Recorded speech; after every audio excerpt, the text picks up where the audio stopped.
Welcome to Shardcast, the Brandon Sanderson podcast. We're a bunch of mega fans giving you the news discussion and, of course, a whole lot of opinions about Brandon's works and the Cosmere. I'm Eric, and joining me is Evgeni.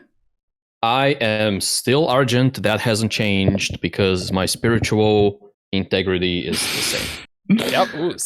I don't think we're getting spiritual integrity questions in this one, but oh baby. They're always there in the spiritual realm. That's right. Also joining us is Jessie. Hello, I'm Lady Lameness. And lastly, we have Veronica. Hello, I am Cheyenne Sedai.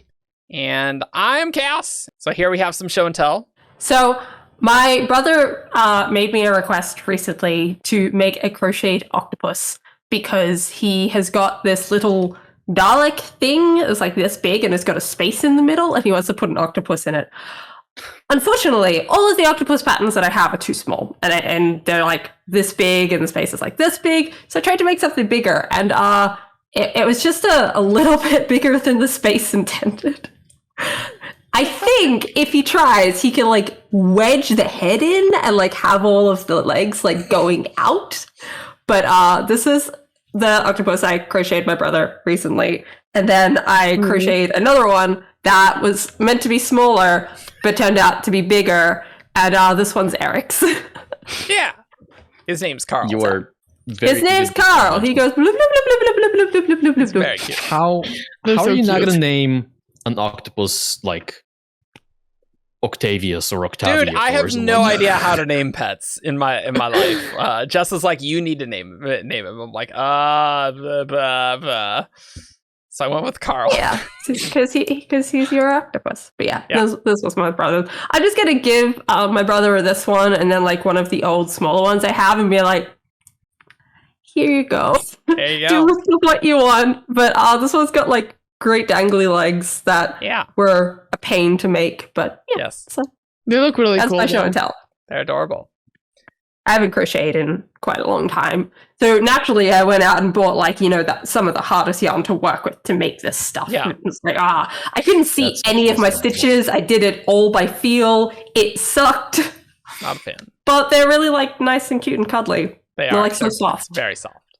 All right. So today we're going to continue talking about Words of Brandon. And we will do more Words of Brandon from the spoiler Q&A, but I wanted to start so you didn't have to wait with the somewhat clickbaity title of movie news. And so we'll just talk about that because Brandon did a stream for an R Books AMA. And not everything is transcribed, at least currently, as we're recording. It's a little weird, but I'll give you the skinny on the movie news. Mistborn movie 2026. No, that's not what he said. That is not what he said. So there is not actually a deal greenlit, but what Brandon was saying, well, first of all, he did say Stormlight 5 is almost assuredly 2024. And he's behind less because of the secret projects, which is what people would expect, but more because this was the year that Hollywood came calling a lot. And he said he has had meetings with every streaming service. Okay. And he just talked about a meeting that he had with Netflix. And he was saying, yeah, I'm probably one of the biggest authors that doesn't have an adaptation. So he's had just so very many meetings about things, and he's hoping they bear fruit. And didn't he also say that Hollywood doesn't know what to do with someone who doesn't want their money? Yeah, exactly. Yeah. Like he also said during the AMA that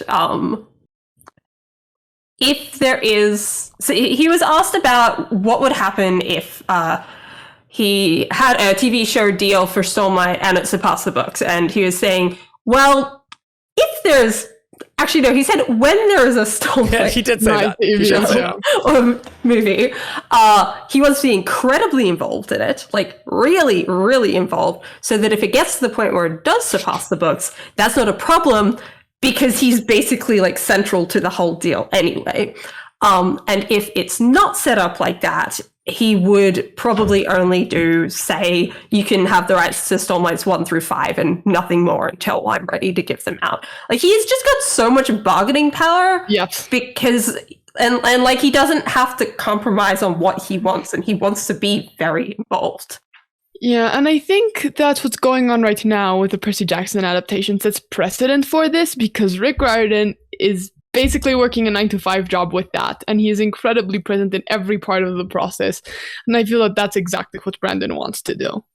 Yeah, I part of me is worried because, like, if he does this, then it's like, then we get less books, right? Because if he's so busy with that. But at the same time, having a good adaptation leads to a lot of fans buying things. Like Brandon was saying how Lee Bardugo, who had the Shadow and Bone adaptation on Netflix, outsold Brandon last year, I think it was. Yes. And Brandon was like, outsold everyone. Yeah.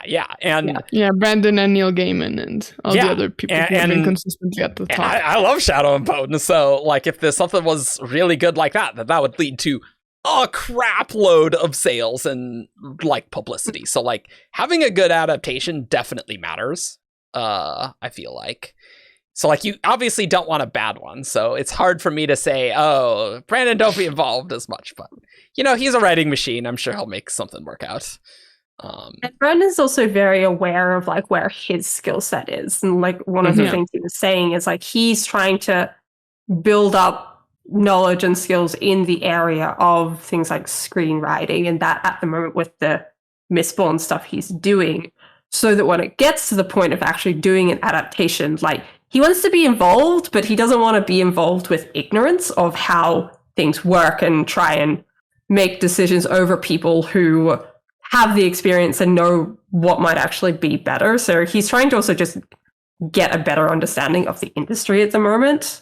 Yeah, so I mean, it's cool news, but yeah, apparently people were calling in a big way before the Kickstarter, and then after the Kickstarter, calling even more, so which does check out. He did want to get noticed by Hollywood, but also he's like, I don't know, I'm set for money. What are you gonna give me? Yeah. And I was joking that, you know, when you already have an evil villain layer, like, what Hollywood money can even, what was that even gonna do for you, you know?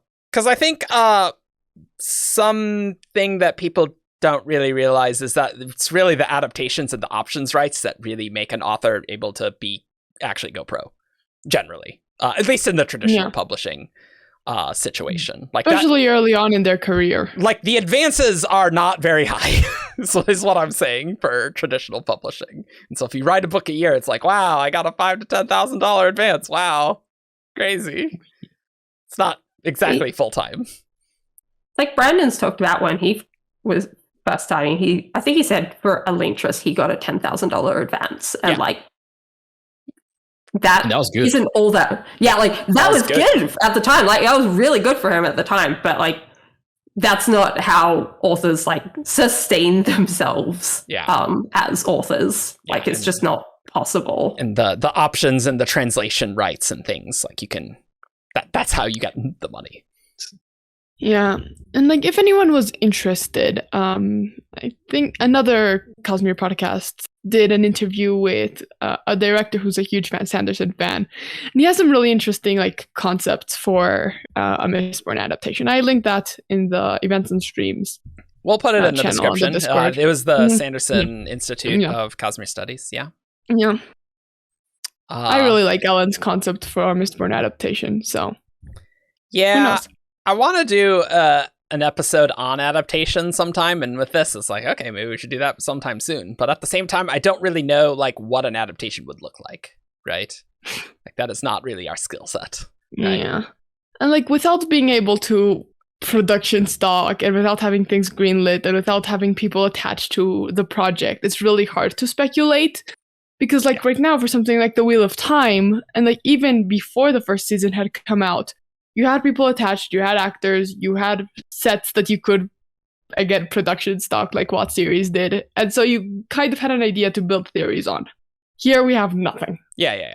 And nothing is greenlit, or even necessarily optioned. Like, I don't think a deal is penned at all.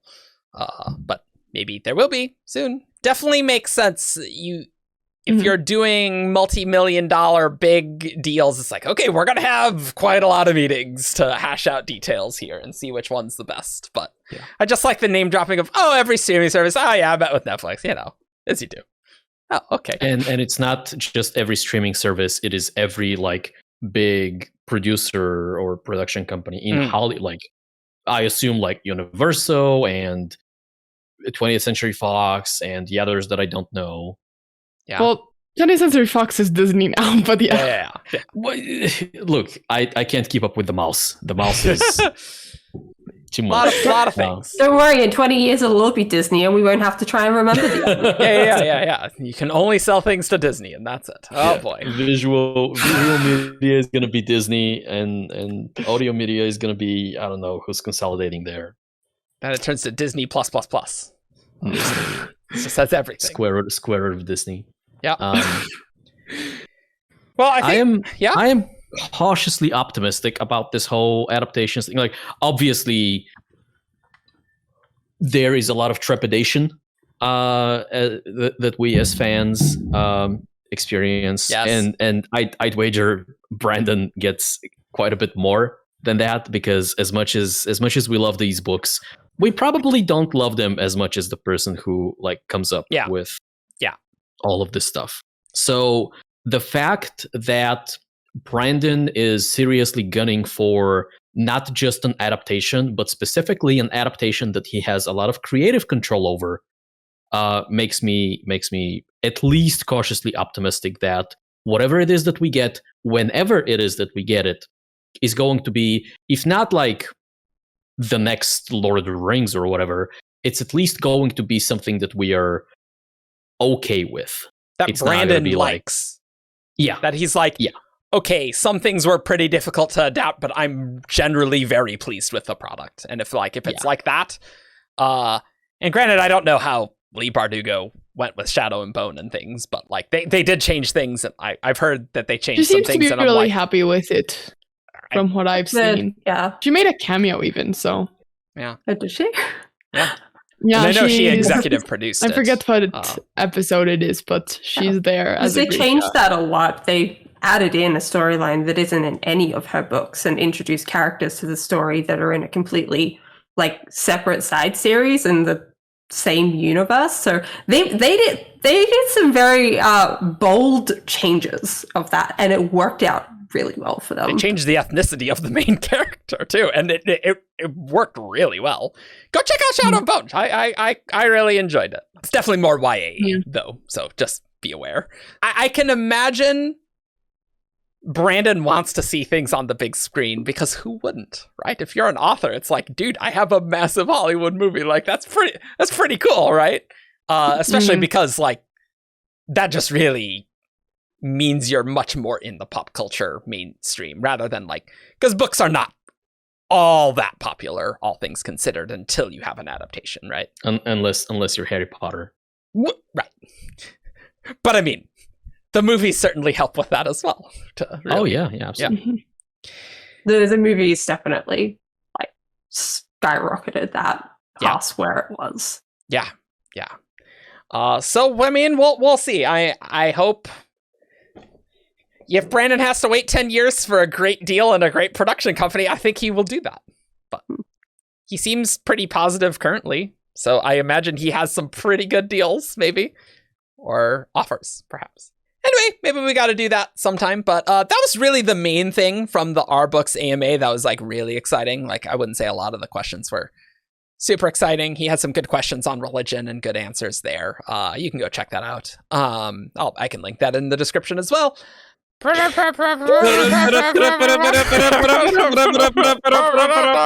news. Oh, that's exactly what I wanted. Hey guys, we're coming in from the future with actual breaking news. Thanks guys for that. That was good. The future that is also the past. The future that is also the past. Yeah, we recorded this WAB episode like a while ago, but then there was a non-spoiler stream, the August non-spoiler stream, but it was a really good non-spoiler stream. Like, this is quality. And there is even more movie news. So I'm just plopping this in here right at the beginning for more movie stuff. Because what did Brandon say? Brandon said he would be shocked if they were not on set this time next year. Okay, I got this is happening here. Like, whoo! That is. I think we all thought we had more time before adaptation. I did think we had more time. Yeah. Like next year. To be clear, nothing is confirmed yet, but there has been heavy wink, wink, nudge, nudge implications being made that I'm like, I'd be more surprised if there wasn't an announcement very soon than if there was. And he said, like, in the next few months, you'll probably hear something. And he was like talking about how like options worked, and basically the meetings he has, they're not just optioning to maybe make something in 5 years. They're like, no, we'll buy the rights and we'll like get on this right now. So that is exciting. And they're coming to him with like prepared teams pitching things, which is the inverse of how it has worked and generally works over the years, where Brandon is like, don't you guys want to make my movie? And now they're like, hi, here's everyone who would like to make your movie. And here are our ideas. Here's how you can be involved so that we specifically appeal to you, because I think we'll make a lot of money. I'm like, okay. Yeah. And Brandon definitely has his negotiation points, because like he does want a fair amount of control and veto power to like make sure whatever adaptations get made don't betray the source material too much. Yeah. And about that point, like Brandon understands adaptations need adaptation. That's why they are called adaptations. And so even in his own treatment for Mistborn, for example, he's changed a lot of things. And so Brandon wanting control and Brandon wanting input does not mean that adaptations are going to be line for line the books in a visual format. They're not. They are just not going to be. They are not going to be. There will be changes. One part later in the stream, he was talking about an Emperor's Soul movie.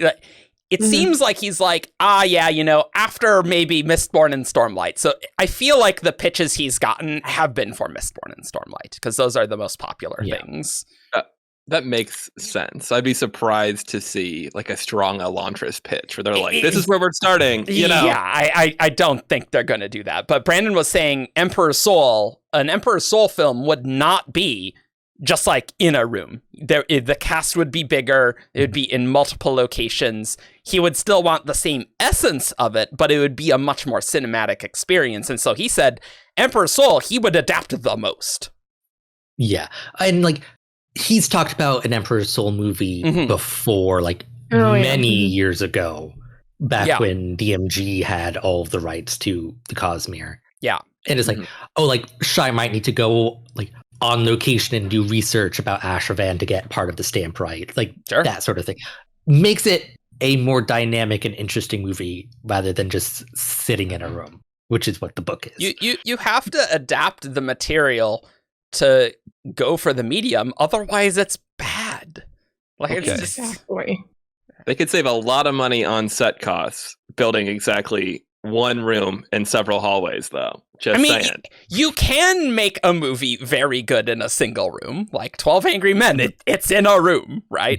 There's that one where that guy was in the coffin for the whole movie. That was an okay movie. I can't remember which one that was. So like it's not impossible, but like Brandon really likes cinematic things, obviously, with his fight scenes and stuff, right? Like he does love that stuff and is heavily influenced by film and things. Yeah, and I think that if there was too faithful of an Emperor's Soul adaptation, it might not do a good job showing what the general Brandon brand is like, you know?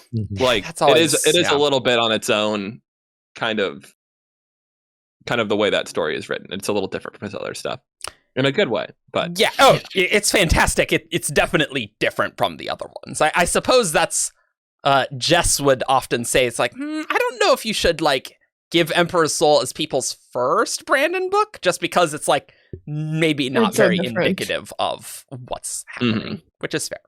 But yeah, I do think Mistborn is the most likely thing. Like, Stormlight's so big, and Mistborn is just going to be easier to adapt. Like, Stormlight's so high risk, right? And Brandon probably wants more experience before doing that. Yeah, and Mistborn is the most popular outside of Stormlight. Yeah. But that doesn't mean Brandon confirmed a Mistborn movie. Like people have been saying. Mistborn is not confirmed. What adaptation it is.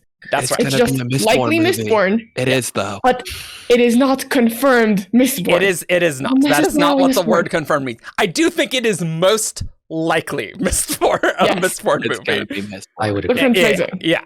But just don't say #Mistborn confirmed. It's not confirmed. That's not what that means. Unless you're doing it for fun to confuse people, in which case, carry on. Yeah, that's true. #Chana. And before, it's like something like Snapshot or First. Oh boy, your favorite. If it's Snapshot, I will be heartbroken. That will be a terrible thing.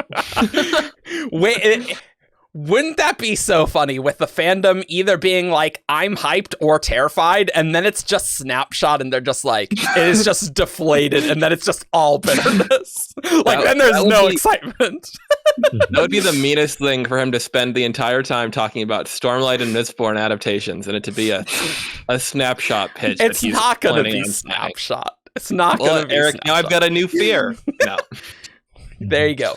There was a question asking whether, like, shooting on site for Stormlight, if they'd be able to, like, have the budget to remove plants, or if they'd need to, you know, compromise on that vision for Roshar. And Brandon's like, not with the budgets that they're throwing out. That'll be fine. It's like, oh, okay. Yeah. All and right. So Brandon cited a couple of things as examples, like, of that budget. He said, well, on-site shooting in Utah, which is the inspiration for the Shattered Plains. He said the volumes that Disney's using, like, for example, for the Star Wars shows and all those things, there are 3 of them built now in London, in LA, and in Vancouver. Yeah. So volume sets, that helps. I don't even know what that is. That sounds cool. The huge, like, screens that they project things on to. Oh. Yeah, I know nothing about that. Ginormous LED screens in a sound stage. So they've been using just that like green screens, basically. So. Yeah. So it's much Probably more help accurate. the actors not screens. be like, here I am. I'm floating at the North Pole. You know, like, yeah. The actors can see what's going on. Yeah. Not just and for floating. like medals and things, it's really useful because getting the lighting right on medals on green screens is really hard. Yeah. Yeah. And in that answer, so like clearly these are going to be high budget proposals that he's heard because he said no to all the low ones, you know. So there you go. But he was saying spren will be difficult for Stormlight because that will be expensive and also could potentially just look silly, which I do think that is a reasonable concern. Well, that's why I've always liked the animated adaptation ideas. Yeah. I do think that it just inherently looks. It's hard to make something that looks like a spren look like it fits with the world sometimes, and they're so important that like they need to be in there. Yeah, but it could come across looking bad. But. Yeah, even with a giant budget, you can't just like, well, CGI spread is just, because like everything exploding all the time with spread like that. Maybe that's not the best idea. Yeah, because like humans very good at like determining what is real and what is not, like in that sort of thing. It's like spread is like I just don't think you can like get across that border. Whereas like animation, it's like all of it is removed from reality. So it's like, okay, these things can fit together quite nicely. I just had a terrible idea that like they wouldn't do, but imagine a bad Stormlight film with bad 3D where like the spren are coming out of the screen. I just had that vision and I needed to inflict that on all of you. I don't think that would happen, but you're welcome for that image. I'm surprised they haven't made 3D illegal yet. It's just always. I mean, I think the only time I've enjoyed anything 3D is like the first Avatar movie. And even then. Or Spy Kids 3D, of course. A classic. But Cool. Are there any other movie things you want to talk about? There are a few other random tidbits from the non-spoiler stream that we'll cut in here as well, but I think that it's worth saying that I think probably something that you covered on the WoW episode too, that Brandon has expressed interest, especially if he's worried about Stormlight overtaking him and like being involved in like script writing and stuff, and has also said that he doesn't feel comfortable at like doing that yet. Like he hasn't built those skills yet to like maybe write an episode or something. So I think even though he talked about it in the context of, oh, if the show were going to pass me, I still feel like he probably wants to write a couple Stormlight episodes, and he's probably not quite ready for that. And he already has the bones of a Mistborn screenplay. Yeah. So I'm like, just, you know, to me, it feels like even if he's getting really good Stormlight pitches, it would make more sense to say yes to a Mistborn one first. But it's less risky, I feel like, than Stormlight. Because Stormlight's, I mean, that's the whole thing with Way of Kings, right? You have to trust Brandon that it's going to be good, right? Yeah, and going back to like him wanting power and influence, like he did talk about that doesn't sound evil at all. Brandon wants power and influence in my evil villain lair. He did mention like being interested in being a co-showrunner for any series. Rather than a movie. And I do want to talk about this because there are a couple of other, well, not a couple of other, one other author that is in this role for his adaptation, which is Rick Riordan. And he's talked about it, like, essentially going back to a 9-to-5 job on set. Yes, he's writing, like, after 5, even when they're still filming. But it's slowed down his writing a lot. And it's difficult to adapt to. And it involves a lot more. So, and you could imagine Stormlight adaptation. That's like a decade of work if you're a co-showrunner. Yes. So I think that's probably the biggest downside and my concern. Yeah. I kind of, you know, I'm obviously not Brandon's best friend. I don't know what he would do. I feel like his heart is still with the books, and so like my impression would be that he would choose writing more books over being more involved in the show. Like, I think he'll be as involved as he reasonably can be. But I think, like, if he's like, I want to be a co-showrunner, and they're like, oh, okay, so you're going to be on set X number of days a week. And he's like, okay, maybe not, you know? Yeah, he's going to do as much as he can without negatively impacting the books too much. Yeah. Like, he knows he's got to finish the Cosmere. And, like, there's no way that he's not...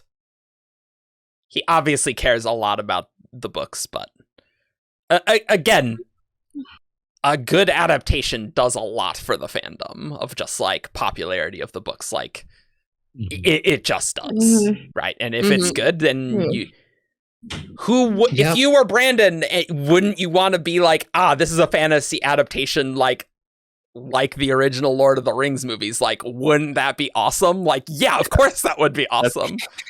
That's the level that you would like to be. And I could also see him being like, you know what, I would like to be very involved early on. And then once I've got some confidence and I've kind of set the tone for this, then I could step back. So I could see him being very involved in a first season or a first film. And then like, you know, building that team, making sure that they know their stuff and they know Brandon's vision and stuff. And they agree. Although, if the first one flops, then that's it. Well, then we won't need to worry about it, right? And then you'll need to wait 15 years and Hollywood will try again, right?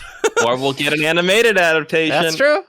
A bad adaptation is not the end of the world, guys. No, it's not. Like, that's a good thing to say. It's not. We've had 2 examples recently of a bad adaptation not being the end of the world. Yeah. Disney picked up both Percy Jackson and Aragon again after pretty terrible adaptations. Oh my god, that Aragon movie was so bad. And I like around that time I was into Aragon, and like that movie was bad. I remember like talking with my dad. I'm like, that was really bad.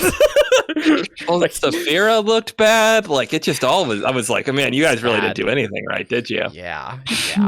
Oh man, but never saw the Percy Jackson movies. But did watch the pitch meetings, which are always very funny. Go watch Pitch Perfect. Yeah, great channel. Percy Jackson's 2 is the only film I've ever left during the film before. Ooh, This is boring. Yeah, they do say the second one is worse. I only watched the first, and like if it were a film on its own, if it were its own idea, it would be fine. Oh, but they did the thing where they knew it was gonna be bad, so they like wrapped up the whole story in the second one just in case they got canceled. Yep. And I'm like, good job, you knew it was bad. Yeah, oof. So I don't know. Yeah. We can hope it's good, but you know, we on the Shard and stuff, we are going to have our space be a space where things are not toxic or too toxic negative or too toxic positive, right? And we're gonna have some nuanced discussion. And yes, things are gonna change. Like, come on. We can disagree on the scale of changes, though. That is fine. But if you're like, any change is bad, I'm like, I don't know what I can do for you. Yeah, there's these wonderful audiobooks or graphic novels, and you can listen to a 13-hour performance of exactly what happens in the books. And yeah. And like, if the books don't change for a bad adaptation, like no, they don't. Like if a Mistborn film is like, wow, this feels really generic and bad, I think at worst, maybe I'll start visualizing like certain people as the actors. But like, other than that, like, I don't think that's going to affect the enjoyment of like Mistborn 1. I don't know. And usually that's because that actor like killed it. Like that, you know, like that's like all the Lord of the Rings characters are the movie characters in my mind, you know, and that's because they did a good job. Yeah. We can only hope the acting is very good. So one other movie thing he mentioned is that like he is open to doing like movie original stories for the Cosmere. Yeah. Oh, which I do hate. That is true. Or like, I mean, I just don't want it to be like canon to the book canon. That's what I want. Like they could do like a Cosmere cinematic universe spin-off shy film sequel, like, and I'd be like, that's fine. Like, that doesn't do anything to me. But I don't want to experience a new canon book Cosmere story in a film form. I'm already kind of iffy on the graphic novel. So yeah, see, like I kind of saw that as like something that was more or less unconnected to things. So it's like a new Cosmere world that is like, okay, like this was introduced like in the movies rather than like in a book. Yeah, but like, what does that mean though? Yeah, like if there are changes, like the canon would be different for movies, right? And so it's just like, if there is a separate thing, is it going off book canon or movie canon? Like, how is it connected specifically? And like, I feel like that could be weird, which I think is what David's saying, right? Yeah, well, it's just like when you move into a different format, like, you know, the White Sand graphic novels, right? Those are, it's a different format, but it's still canon to our main book Cosmere universe. And if you keep doing that, like, I'm just curious to see how the canon works. Like, if they do a graphic novel version of the movies, then we're like, okay, well, that's not us, probably. Or like a graphic novel that looks like the characters from the movies doing something else. And so I guess I just, like, he's like, oh yeah, I would do a Cosmere planet that appears in the movies only and not in the books. Like, I don't care about that. But I just don't want it to, like, I still am a pretty big core Cosmere canon person, and so I would not like to have to write a wiki article based on a film, and I will not be doing that. Yeah, that's okay. Other people might enjoy that and want to do that. Yeah, so. I can imagine potentially a story that is appropriate for the medium of film that Brandon makes only in film. Like I don't know what that would be, but I can see that that's theoretically possible, right? Yeah, and I'm fine with that. And it will make the Coppermine confusing, but yeah, I think something specifically made for the medium is going to be better than, say, a White Sand graphic novel. Which we've talked about graphic novels that maybe like a brand new Cosmere graphic novel that's designed as a graphic novel would probably just work better. right? Oh, 1000%. Yes. So like a film's kind of like that. To be honest, I would prefer a film over an audio original Cosmere thing or an audio only thing, because at least then I can get the film done in like 2.5 hours, and I don't need to wait there for 10 hours for it to be done. You can put it on 2.5 speed, like Nish but I can't parse anything from that. You know what's great about visuals? I can just have the subtitles on. It's so good. Jess has totally converted me. Like everything I watch now, I want subtitles on. It's so good. I watch everything with subtitles. We were watching a stage play, and I'm like, you know what? The audio could be better. Like both Jess and I, now that we've been editing and things, like, I don't know. I think they're kind of peaking, and like I'd really enjoy some subtitles for watching this. No joke. That's funny. There were. Sorry, are there other movie thoughts and things? Nope. Yeah, the only thing I could think of was potentially just something that we've discussed where we're like, okay, if it is Mistborn, how do they make it distinctive? Because it does have some traits that are like YA, like, you know, and not to say that you can't make a YA coming of age film with like a badass female protagonist, but they definitely had a stretch where that was like in a dystopia. In a dystopia, and I think you want to make it feel distinct when you're marketing it. But I don't think that means it can't work. It's just something that I think they'll have to tread lightly around. There are lots of ways to make it bad and generic. Like I would say, like I feel like there's 1,000 pitfalls. But yeah, I still want to see the trailer and be like, oh, this is Defiant, or this is Hunger Games 5. You know, like that's what I don't want. But it's the Hunger Maze Runner porn. Exactly. Yeah, and I think we'll do some episodes hypothesizing about things. Hopefully before we get announcements, and maybe everything will be ruined and we get an announcement soon. But that's we'll true. See. Yeah. We'll see. Yeah. I'm probably thinking that an announcement at New York Comic Con is likely. Yeah, and that's it's October a big event. 6th through 9th. Brandon is going to be there. It's October. Ooh, Brandon's going to be there. Ooh, yeah, Brandon is going to New York Comic Con, so... Anytime Brandon's traveling now, it's like, ooh, maybe something big's going to happen. You know? That is true. Do they, and like, I don't follow Comic Cons as closely. Do they generally, the things that I see are like, you know, we've just announced the whole new slate of MCU movies. Yeah, and right. We're here. Yes. Like, do they do that with properties that are like, we've acquired the rights and we're building the team? Or do I they don't like know so wait much for about stuff like that, but Comic Cons always get big announcements. Okay. Well, the big Comic Cons, right? Not like the smaller ones, but New York, San Diego always have big announcements and big events and things. Oh yeah, I just meant like at this stage of the process, are they announcing that sort of thing at Comic-Con? But I have no idea. I have no idea. I think, I mean, if it's a few months, like October, I mean, it's August. I'm dying that it's actually August, but but like, yeah, October, November. Please don't. Film studios, can you keep my podcast schedule in mind and not like announce it early December when we're doing Lost Metal topics? That would be great. Thanks.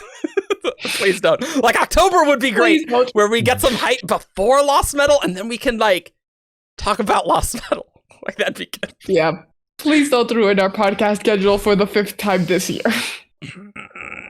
Pouty.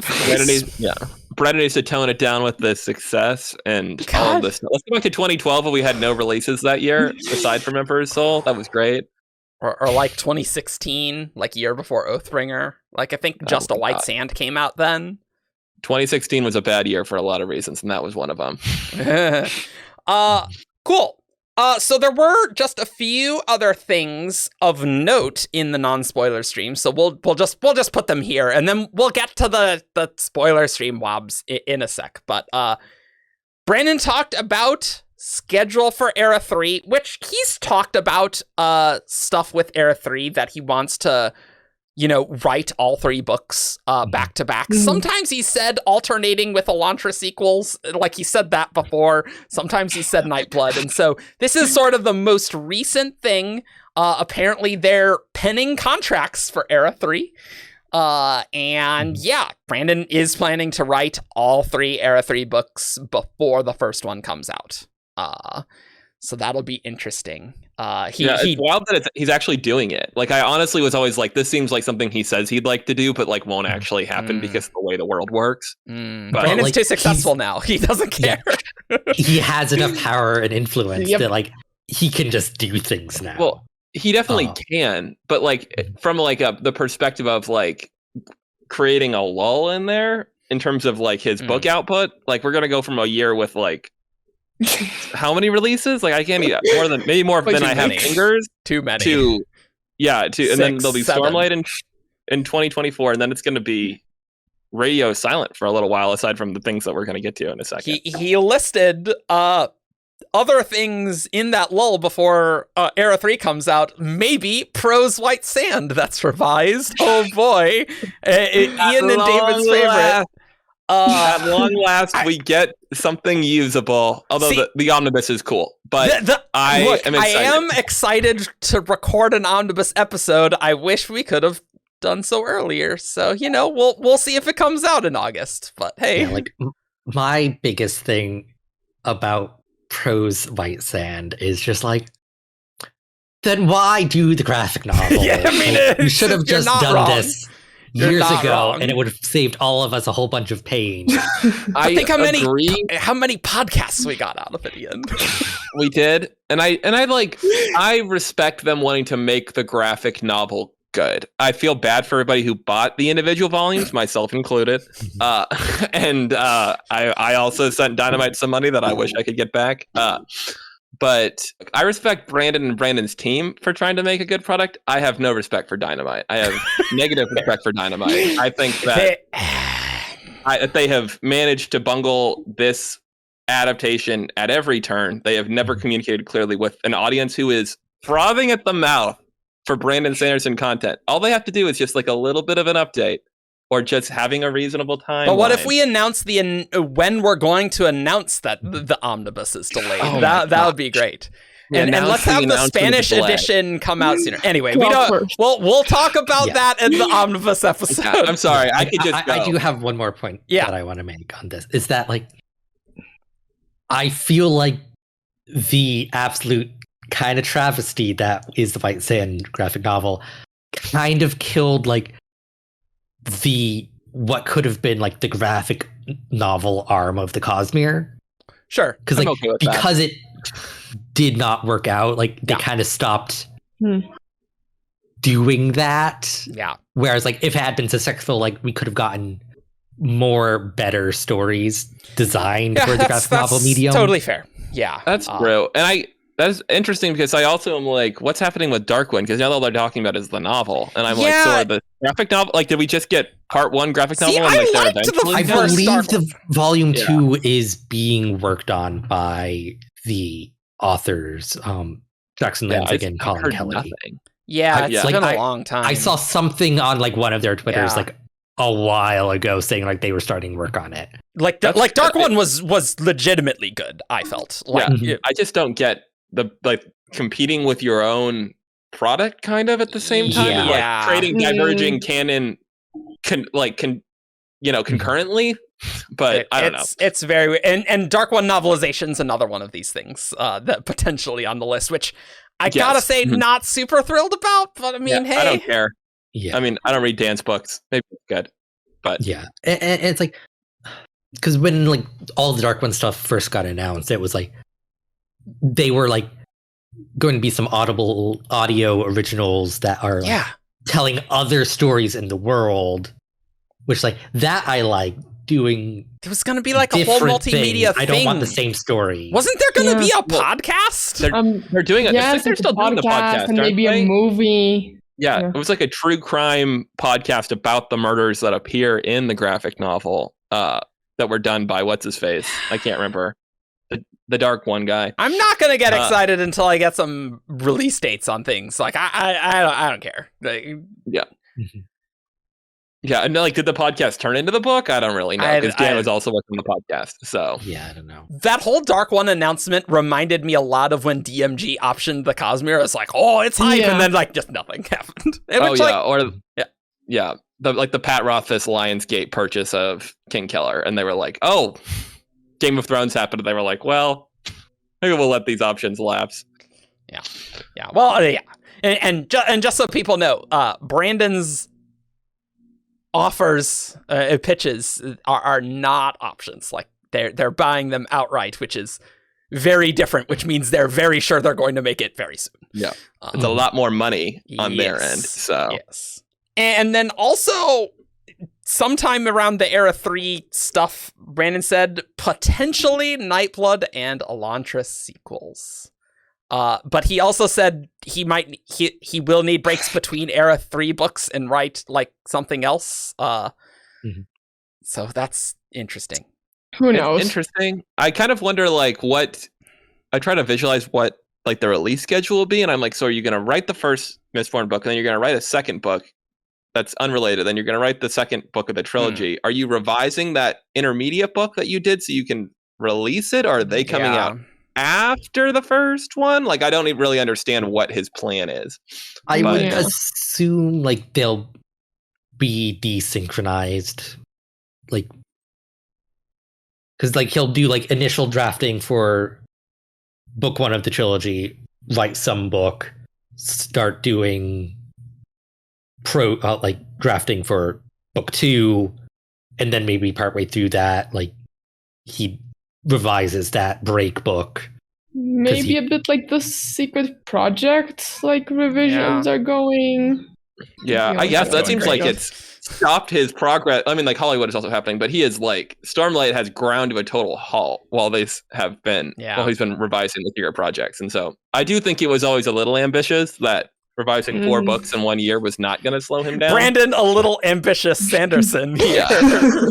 For as much as I love this whole year of Sanderson thing, I'm like, you could have kept those 4 books in the bank for while the you're lull. Doing Era 3. Right, like, right, exactly. We could have just had them come out 1 a year, and we would have been fine with that. We would have been thrilled. But then, then we would have gotten the $40 million Kickstarter and might not get adaptations. So, look, when we're in the lull and we get to Cremcast and like the topics where we're like, all right, we got to find some topics. That said, secret projects, we're not going to get through all the topics there. So I don't imagine it'll be that hard, but maybe like 2027 and we don't get an Era 3 book. It's like, okay, David, let's talk about Crem. Come on, what do we got here? Yeah, I'll be like, okay, so when Brandon says the continent regrows, that makes no sense.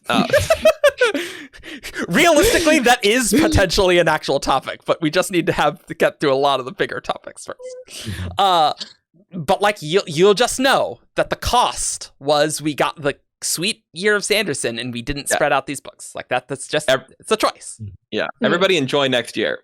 Yeah, enjoy it because it will be a little different. It will feel like a kind of a second string lull. Yeah, at least if you're majorly a Cosmere fan. But there'll be Skyward novels coming out by then, probably whatever Jancy's doing, if that's your cup of tea. And so like there will be stuff, but it won't be. It's gonna go all Cosmere all the time to what's going on for a couple of years. And I imagine Brandon's break books, he's probably gonna maybe write like YA Cosmere things. Because I know he said like, yeah, Cosmere, I gotta focus more on Cosmere. So with him wrapping up Defiant, like I'm sure. Yeah, Come on, Kingmaker. Yeah. Kingmaker, like, yeah. I'm like, Brandon, I know he said it wasn't working. I'm sure he's right, but I really enjoyed that reading. So I haven't listened to it. Oh, you should. Like, it's pretty fun. Okay. Yeah. Okay, not last bit of news, but almost last bit of news. Brandon was saying, what else to write alongside the Stormlight back half? Because he's concerned to just getting the Cosmere done. He's like, Dragonsteel is a big candidate for him writing that during Stormlight back half, which he did say that might not work, which makes sense. He's always said Stormlight back half, then Dragonsteel, then Era 4. That's what he's historically said. So he might need something lighter.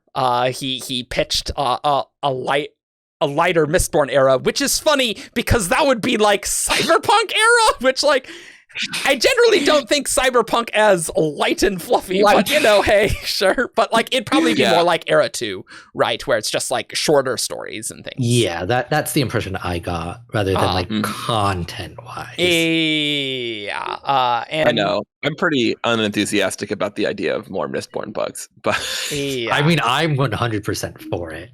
Are you more for it than you are Dragonsteel or Aether sequels or more secret project style stuff? You'd rather get more Scadrial stories? For me, that's not an easy. That's a pretty easy choice. The Cosmere is getting big. He did say 2 secret projects are related, and there might be some things that can happen after secret projects. But he said he's not promising anything. So they're not promises, unlike Elantris and Nightblood. Yeah. The thing about writing Elantris sequels with Era 3 is I'm always like, he hasn't said this about Elantris, but the way he talks about Rhythmatist being a closed book in his head, that it's been so long ago, I'm like, I feel like it would take a little bit to kind of get himself in the Elantris sequel mode. I agree. But Brandon's pretty great at this whole writing thing. So, I mean, it has gotten better. He's kind of always described Stell as like a core Cosmere world, so I think it's still very much in the forefront of his mind. Yeah. Whereas like Rhythmatist has that was always a side thing. He always wrote it as a side thing. One of my favorite things Brandon has ever written is the Rhythmatist, but I understand that we might not ever get a sequel to that, and it makes me very sad. Breaking news: Ian doesn't care about the Rhythmatist. You heard it here first, folks. No, that's fair. I have sympathy for the Rhythmatist fans. I'm glad I'm not one of them. Rhythmatist is really good, but I'm certainly not going to recommend it to Jess until there's a sequel, because like, why would you? It's like, why would you recommend Name of the Wind to anyone these days? Yeah, like, I mean, you just won't. Yeah, I would still recommend Game of Thrones, but because there's enough there. But sure, that's fair. Yeah. All right, 2 other pieces of news. Brandon was mentioning that the end of Stormlight 5 will have not a prelude, but like he said etude, which is not the right word, and maybe postlude or epilude. He's like, I don't know what word to use. So, yes, David? Time for the rant that I know that I'm not unique in having, which is that in Stormlight, I've always wanted there to be a postlude or an epilude to match the prelude in book 1. I think that's a great idea. I think that's promised by the existence of a prelude. It is the prelude to the Stormlight Archive. Not the Stormlight Archive Arc 1. And so while it will be cool and I will accept it, I'm never that mad about more Brandon writing stuff. I kind of wanted like an end of book 10, maybe another crazy time jump. Like you mentioned, like 3,000 years later at the end of book 10. And you're like, oh, what's this?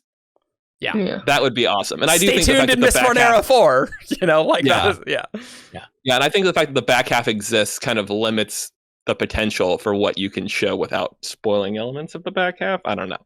Maybe he would do a prelude for the back half and then like do that. You can do that too. Maybe. I mean, I would if he did 2 sets. If he did, then at least that would be symmetric. Cool. Yeah.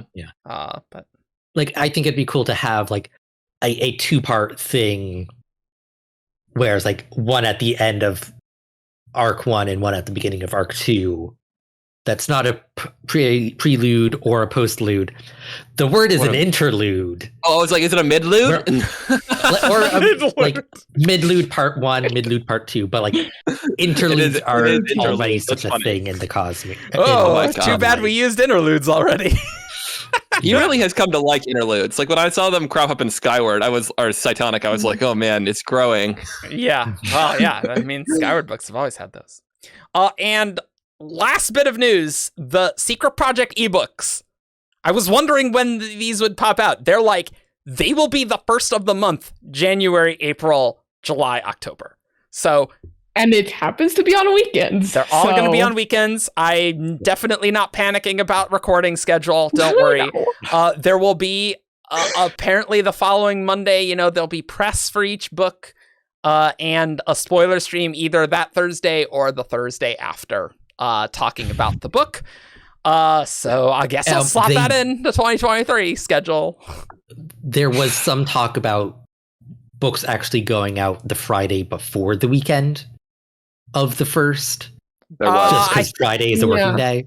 Yeah. Like, it was very uncertain. They hadn't decided on what they were going to do. That was a possibility that was thrown out. I seem to remember them saying like 10 p.m. Friday, which you could just argue is like if it's 10 p.m. for Dragonsteel, then it's like that's midnight is Eastern time, so it would be a Saturday, right? Yeah, so I know. It sort of depends how you look at it, of course, but it definitely occurred to me. I'm like, what day are we going to put on the Compromise for their release date?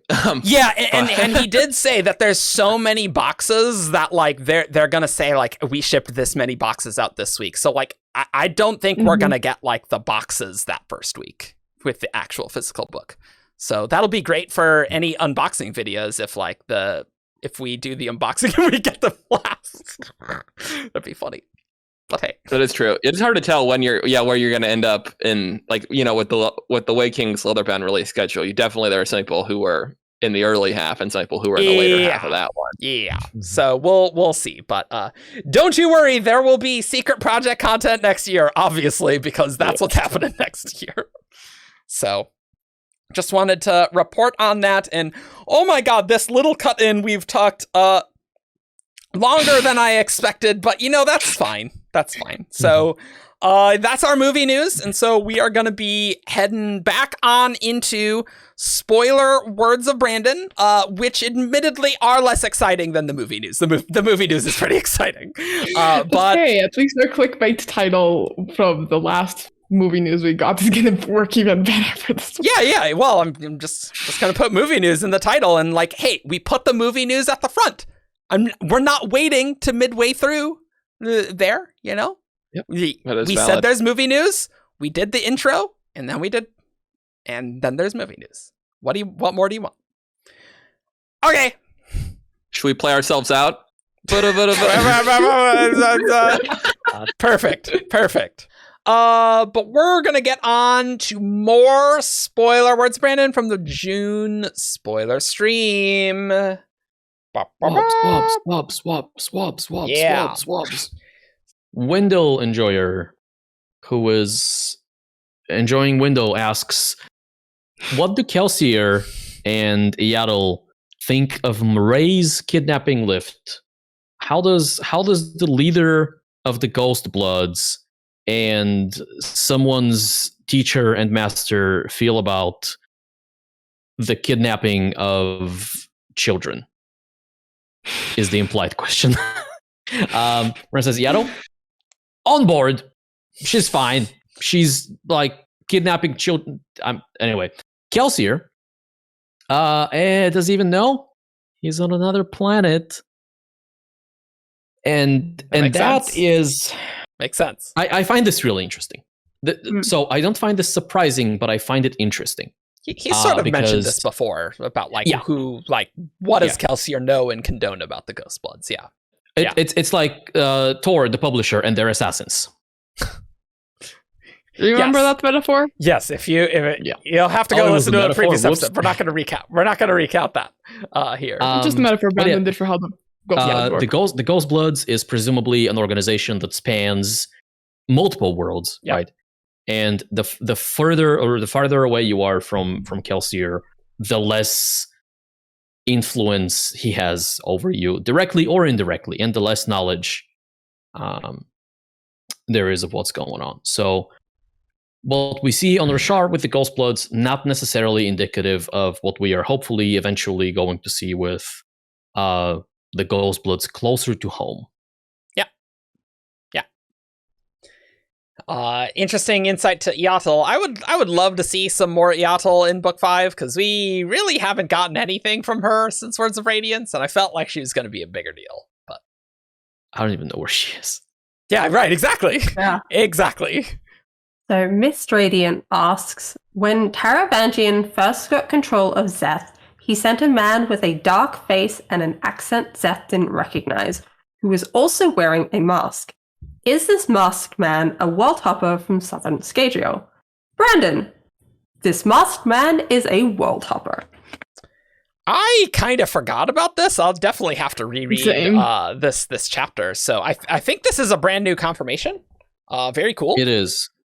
So this was in one of the interludes. Yeah. Of the Way of Kings, right? I think Zeth was.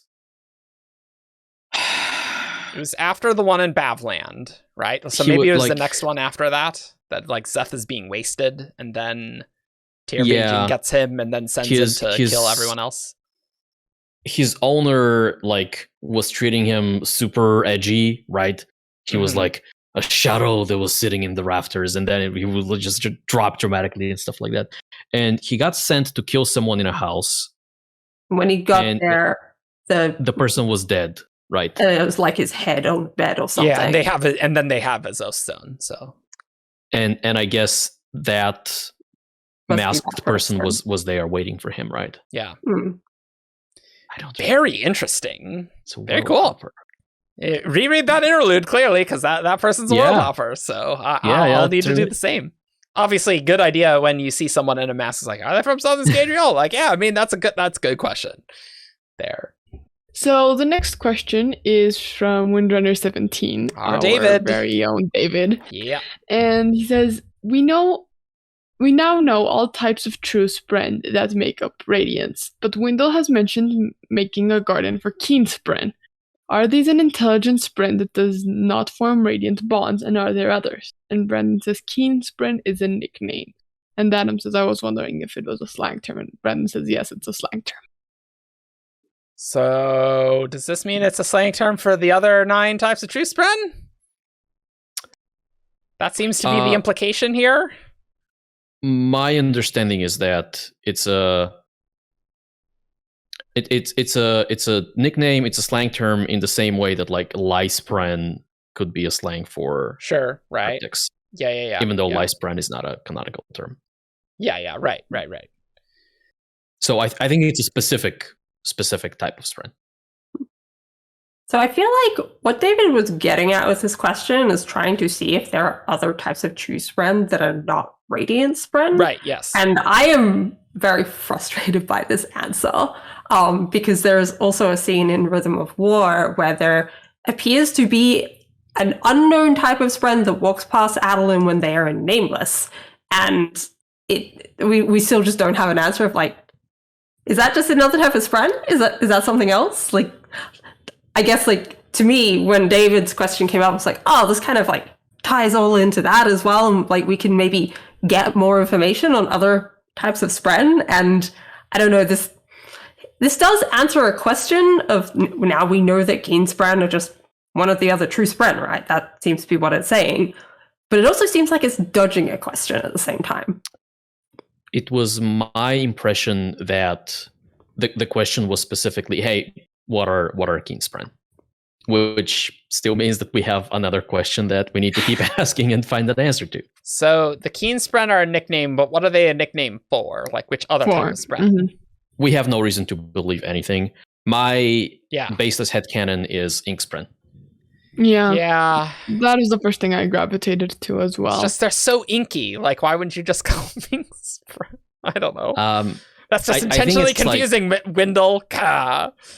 Well, I think Keen in this case is like keen of mind. Sure. Yeah. Someone who's alacrious, and I think the Inkspren.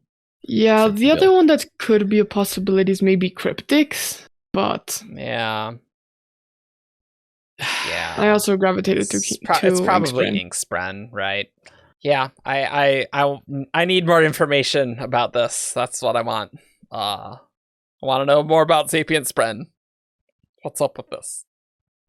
I guess I want to know why the nickname came around as well. Like, Lyspren makes a lot more sense. Like, if you've got a race of Spren that, like, really like lies and, like, things like that. Like, I can see why that one stuck, but why would you start calling other Spren Keenspren? Yeah. I don't know. More questions to ask at another point, I think. Cool.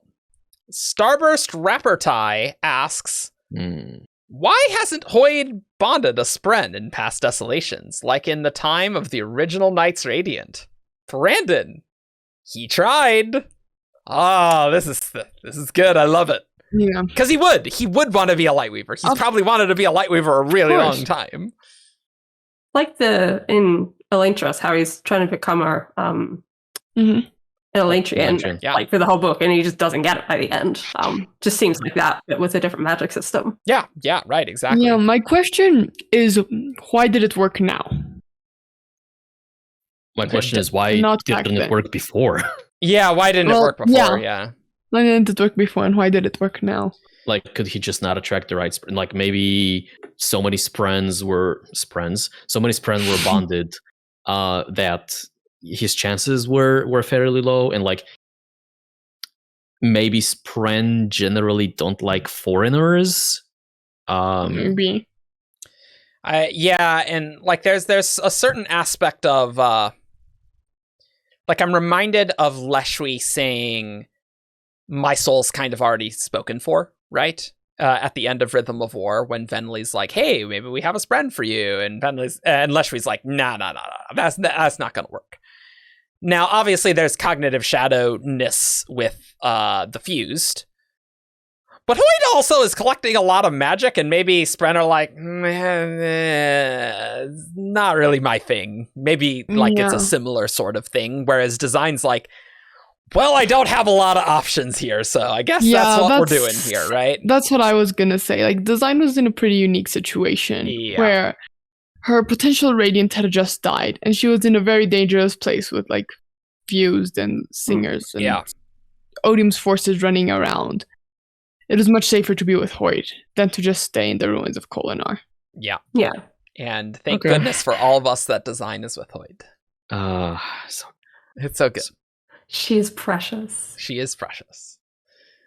I've bonded a literal monster. Love it. Yes, he has. Oh, I love it so much. So good. Let's see if I'm going to love that as much as our next question. Probably not. Which comes from Psychopathic.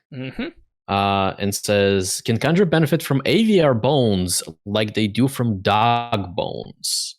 And Brandon says, potentially, yes. What do you mean by benefit? Yeah. There was a question in this that I actually cut that was like talking about like, hey, is there like a magical thing with Tensoon like being in dog bones and really liking like being a dog? And Brandon basically said no.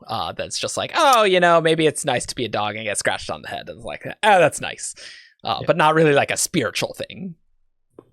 Yeah, you get like the purely physiological benefits aspects of it, but yeah, so I don't quite know what benefit this means.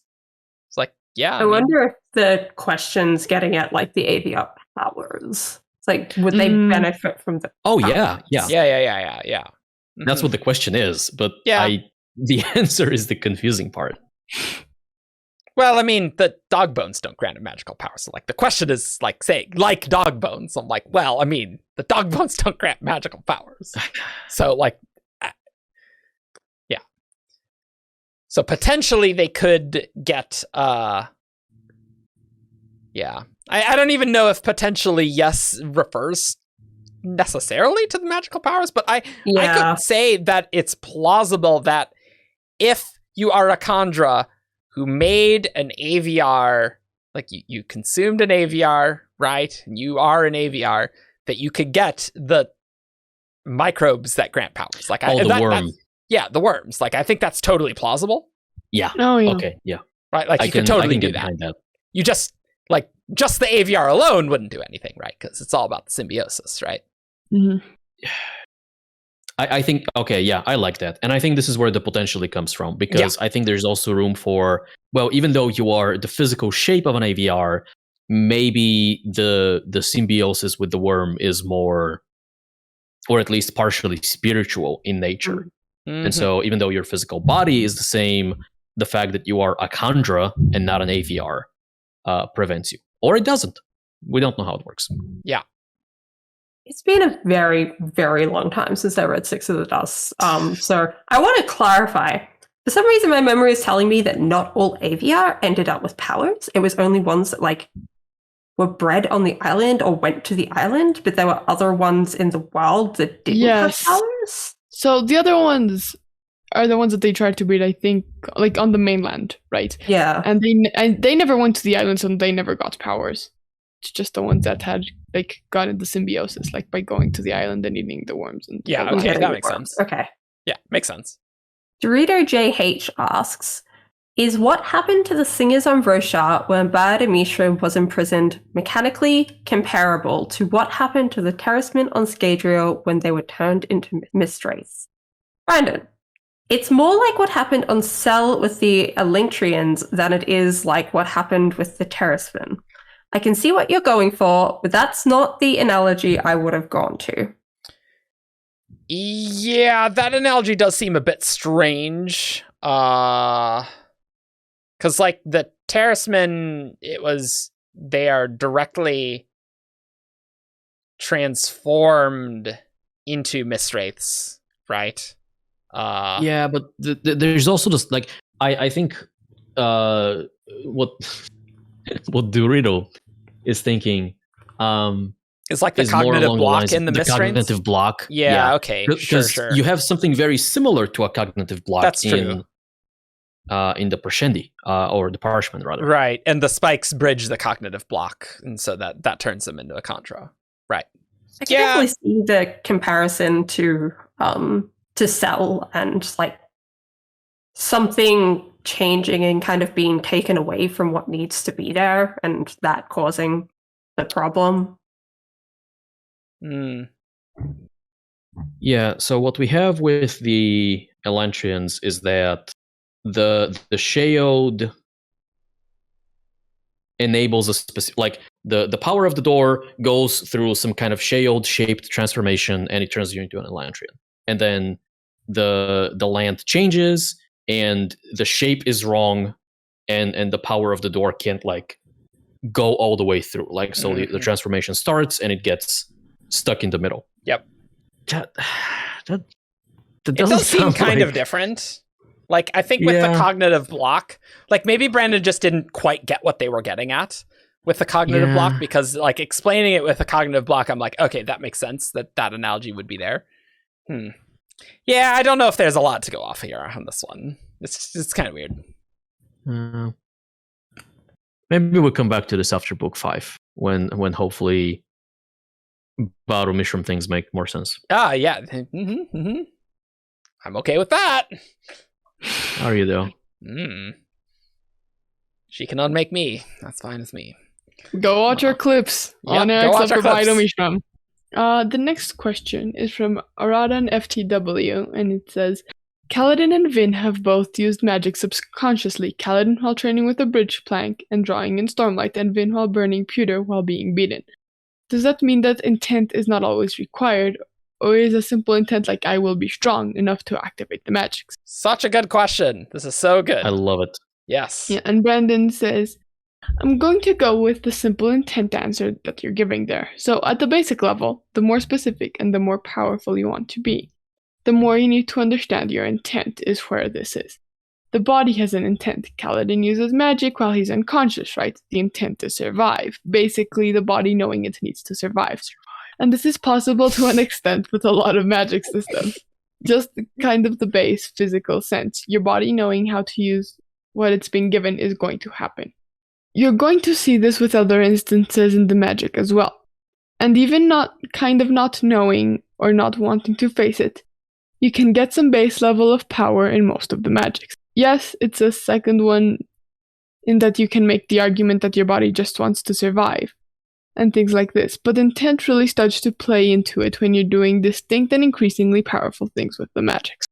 Intent is like your ability to focus, right? Whoa. You can fire a sniper rifle on accident, but hitting the thing you want to hit with it requires a lot of practice and focus. That practice and focus in the magic systems is often intent related. Ooh. That was a long so one. Much good stuff. Let's get survive. Let's get focus. Nice. Focus, right? Yeah. Is focus even a term still in the Cosmere? Like, I feel like it's not really. I don't know. Like, I feel like it's much more intent commandy these days, right? Yeah. So let's talk about things we like about this, because there's a lot, I think. Yeah. One thing I like is that it establishes kind of a gradient of possible magical effects versus requirements to accomplish these things, right? On one end of the spectrum, kind of this subconscious or intuitive use of magic, which is Kaladin healing himself, and Vin doing the same thing, is like, you just want to live, right? You want to sustain yourself, and that requires almost a default level of intent, like that's something that almost comes with every life form. And then on the other end of the spectrum, you have the things that Nickley calls the greatest applications of whatever he surge binding. He's referring to general magic, but he says surge binding, right? Like yeah. And so I can see this scale of, okay, if you were doing like dawn shardy things, like if you are shattering Aiden Alcium, right? This is not something you're going to be able to do with just like without a thought. You need very specific intent and very specific intent. You have to picture like and specific commands like the dawn shards. Yeah, and understand how it is that you are, breaking this divinity, right? Yeah. So presumably those 16 people plus Hoid, plus maybe Frost, plus however many other people were there, those people, like, they didn't just want to do what they did, they also understood mechanically what it is that they were doing. They'd have to. So, well, I mean, you wouldn't be able to just hand the dawn shards to random 16 people in the crowd and say go. No, though maybe the dawn shard made it significantly easier than like perhaps we're thinking. Like the dawn shards are so powerful, and with like proper investiture, like there's room that they can be uber powerful, right? Yes, but alternatively, the dawn shards also made it possible in the first place. Right. Speaking of Dawn Shard, you can pre-order the Dawn Shard audiobook finally. That was a news thing that I didn't do. But hey, there you go. You can finally get a Dawn Shard audiobook. Hashtag segue. Yeah. But no, I really like this. Like, you're not going to be able to do like the complicated bondsmithy things without like very specific intent and knowing what you're doing to like, which almost begs the question of what people were doing on Ashen to destroy the thing, because that's a very dramatic effect. And so like what intent commandy things were going there, because that's maybe like the most, other than killing Aiden Alcium, the most crazy magical effect is probably destroying Ashen. Right? Yeah. That like non-shards have done. Yeah. So sort of begs a question of how that happened, but I have no doubt that we will learn things in Herald flashbacks on the specifics of that. Oh, yeah. And that surge binding is very dangerous. And so like, what does that mean? But still at the same time, like, you can imagine maybe having an intent to do things and maybe the command was wrong, or like one of these not quite correct, having potentially terrible consequences when you're throwing around so much power. But yeah, no, this is good because it's always been like, oh, with intent, like how do they instinctually burn metals? But like, I think this explanation is great and says a lot about intent. I love it.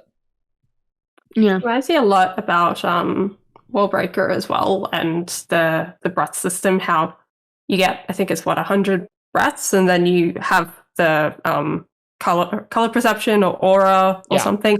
You don't do anything to get that. You've just taken in these breaths. Like, the person doesn't have to do much. So that reminds me a lot of just the like the burning metals and stuff unconsciously. Mm-hmm. But to actually awaken, you do need intent. Yeah. And then the difficulty level of the awakening needs better intent as well. Like the lower stuff that Vivenna does is very different to what Vasher can do. And like it does seem to come down to like the ability to do the mental picture of what you want and to put that intent into the actual object. Yeah, correct. Yeah, because presumably you could do all sorts of complicated things if you just like had the right design and knew how to visualize it. And the hard part is figuring that out. Yeah. Apparently, the command fetch keys that Vasher uses at the beginning of Wallbreaker is the hardest one in the whole book. Yep. And like when you break it down compared to the other ones, like that does involve quite a lot to tell to this inanimate object that has no consciousness of its own. Yeah. Yeah, it is really funny how Brandon said that the fetch keys was really complicated. Whereas if you're reading at the beginning of the book, I'm like, yeah, okay, sure. That makes sense. It's like, oh, it's shaped like a human. Yeah, sure, why not? It's like, oh no, this is actually really hard.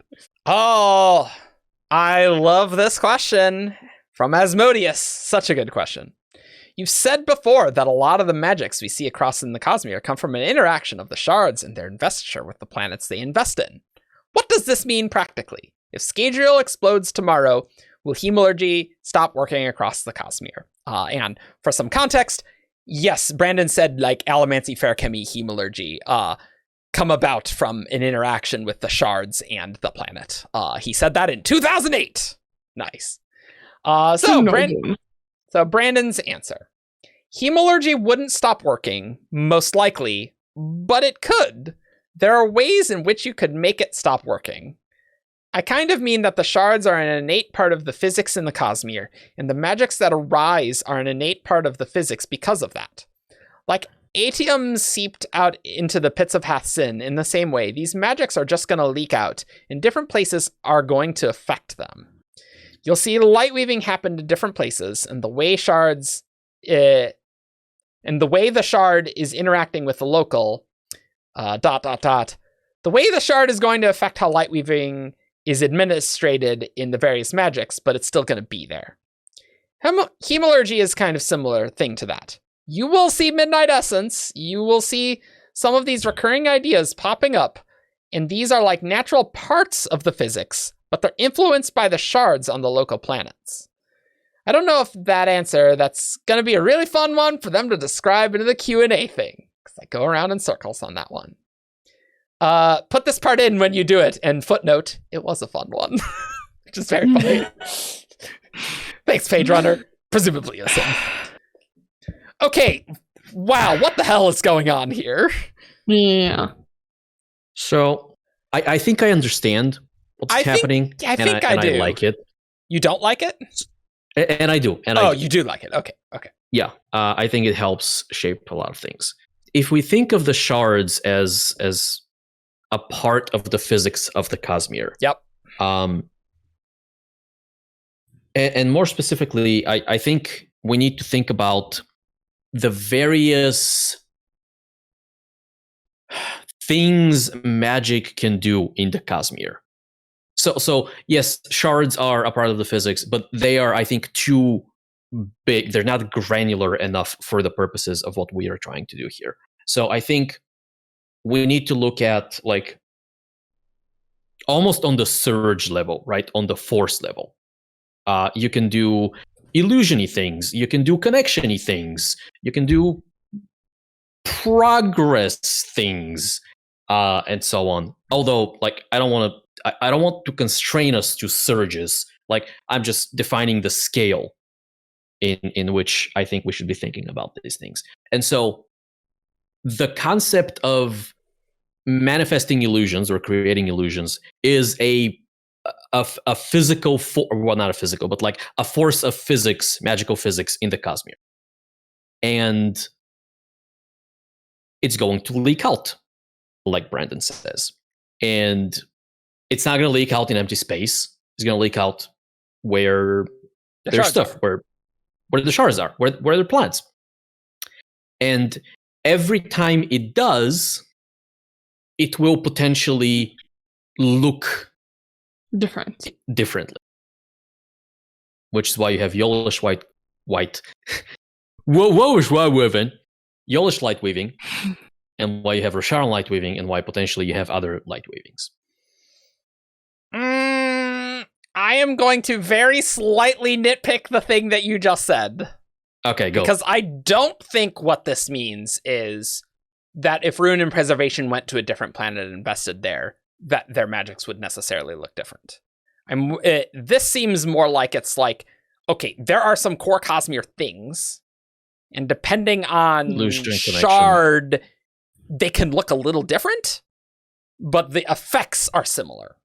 So, right? Like, it's not saying that there's anything super special about Scadrial that is having the magic, like, have the keys that are metals and things like that. Depending on the shard and where the power comes from, light weaving will look, be similarly illusion-y, but like the specific applications will look different.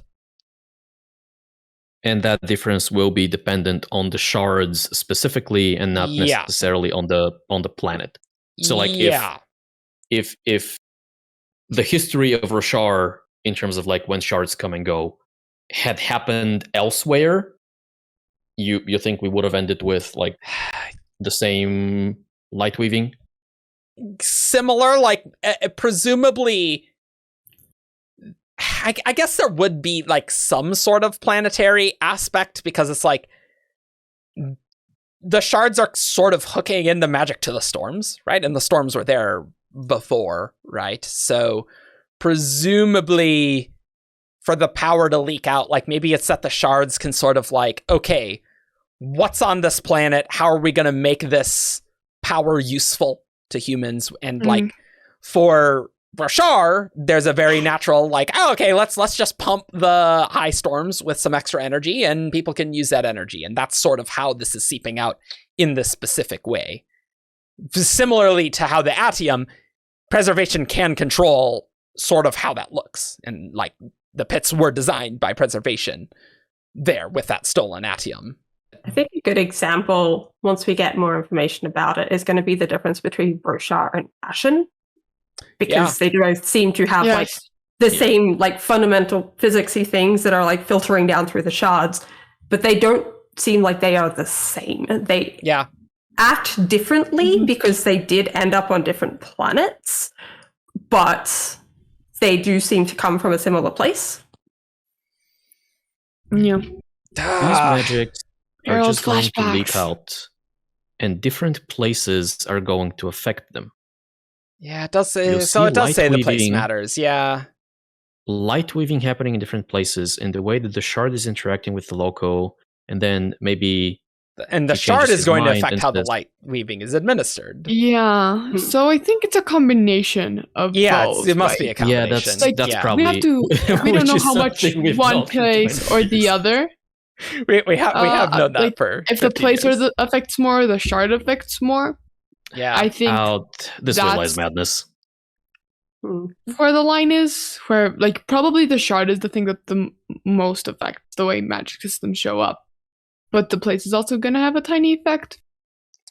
I mean, it's always an open question how much shards can actually manipulate how their arcana manifests. Open question. So I'm trying to think on a cosmic scale. Okay. Do you have a Dawn Shard to help you with that? No, which makes it really difficult. Yeah. But I imagine.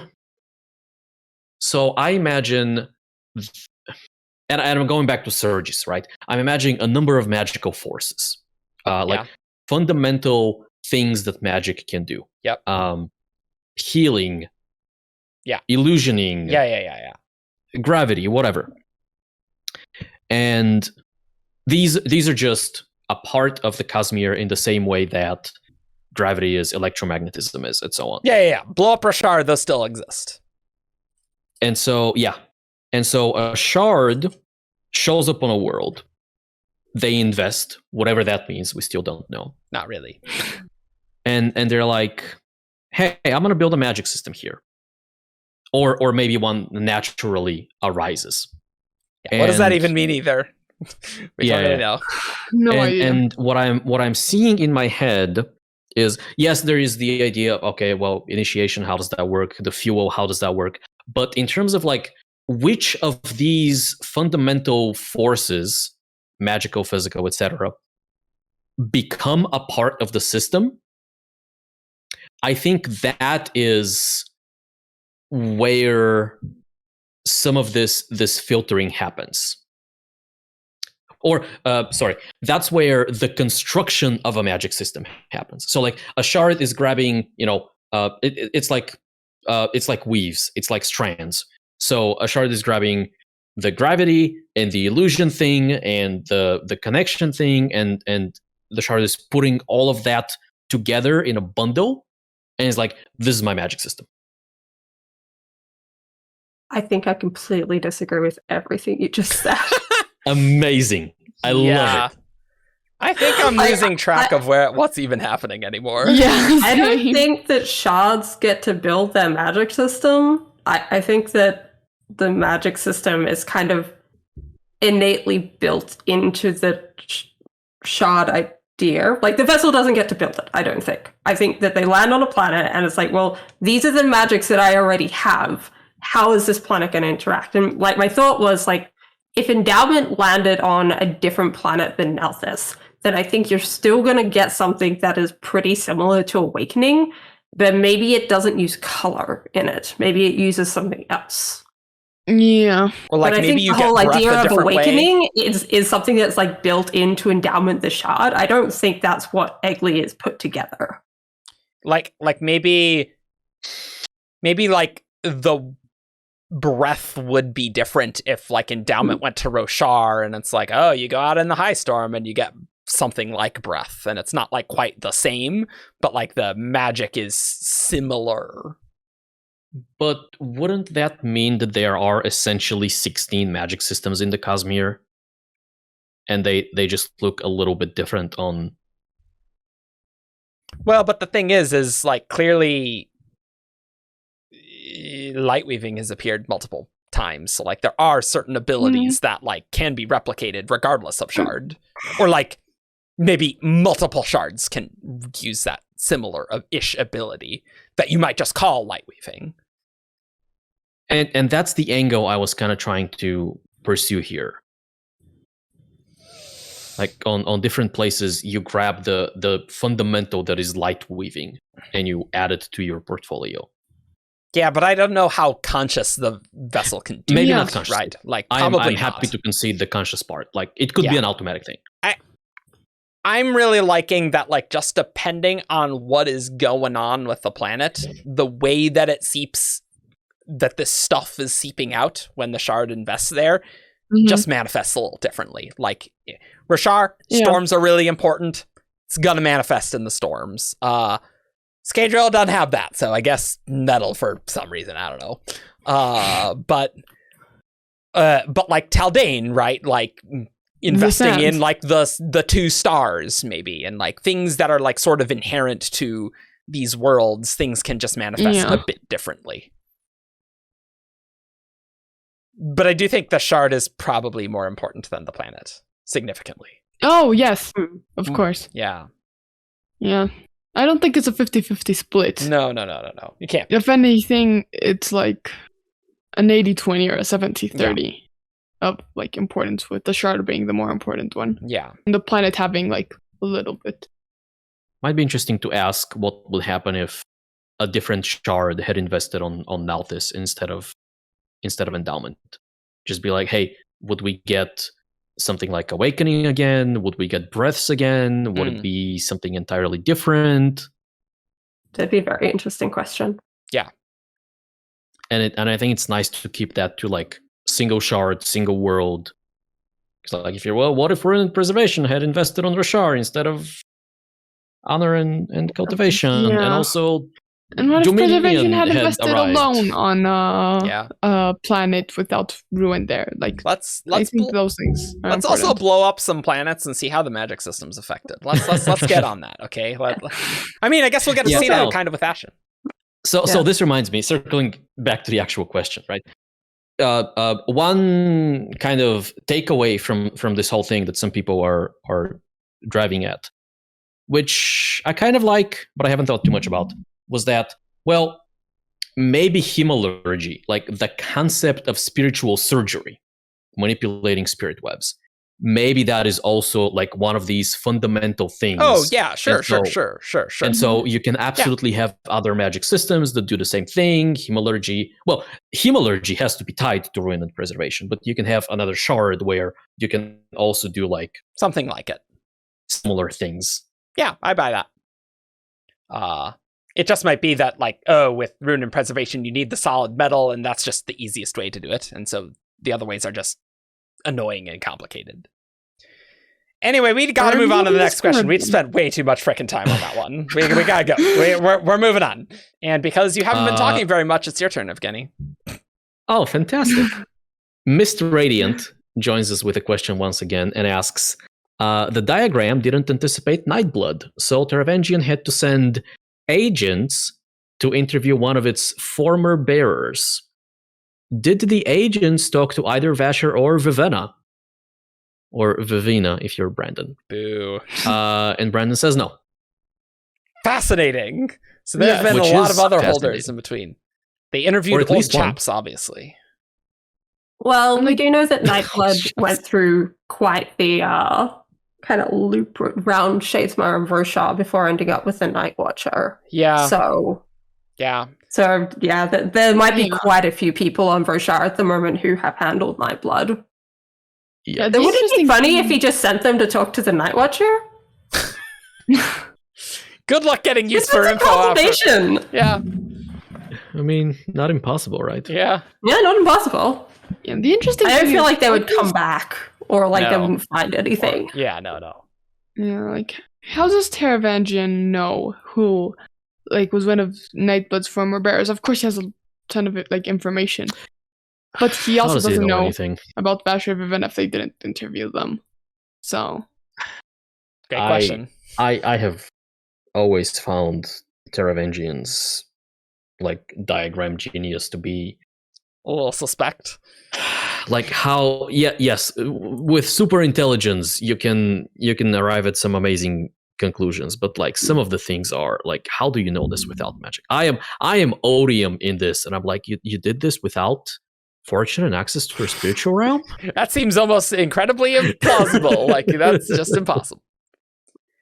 I feel like once Taravangian like finds somebody on the trail though who has handled Nightblood, like it's the exact same thing that Vivenna's doing. Like she's just following a bunch of people saying like, he went through here, and I feel like that's probably the same thing. Like you just have to find one person, and then you can kind of find a lot of people. Yeah. Yeah. And I mean, you can just like, hey, there's this dude who died to this weird stab wound that like all this blackened stuff, because if Nightblood got transferred around, some of those people gonna be evil and they're gonna kill themselves with Nightblood, because that's how that works.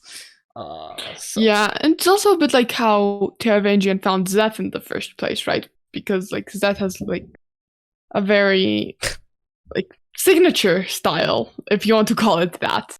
So it does beg the question, because like Taravangian just seems so impossibly good at all of this. It's like, yeah, sure, you totally came up with this all yourself.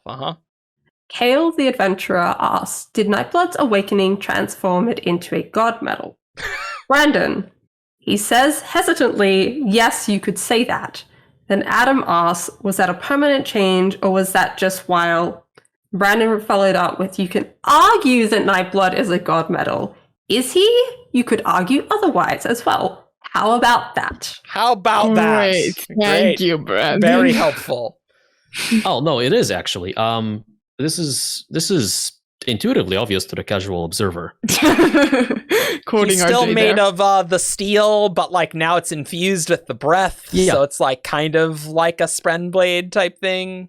Something like that. I think it's like physical metal, physical steel that is so heavily invested to the point that it shares many characteristics with something that is all the way invested, which is investiture. Yeah. Yes. I don't know if I want to go on a deep dive on that and how god metals the creation of Nightblood and things. So, but I definitely don't think it's that intuitively obvious to the casual observer, like RJ would say. No. I think he means that as a joke, that it is not actually that intuitive. Yeah. I'm never serious. No.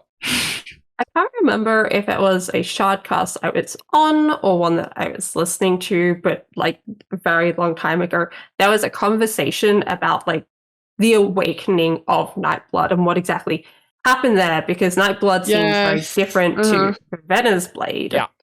And I think like it was brought up in that like endowment might have actually been involved in the awakening of Nightblood, which that would make a lot of sense if Nightblood is then god metal, if endowment was involved in that. Well, there's also some reference about ruin as well. This is weird. Oh, yeah. Yeah.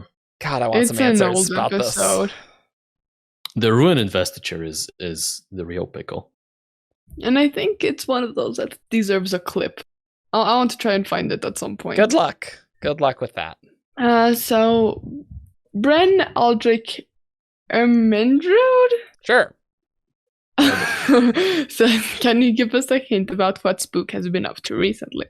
Or promise one in the lost metal? And Brennan says, no comment. I am not confirming that Spook is around. You're making assumptions. Spook lived like 100 years, right? Like, he lived very long. Yeah. Much longer He lived a very long time. Yeah. Yeah. But that doesn't mean he's still alive, necessarily.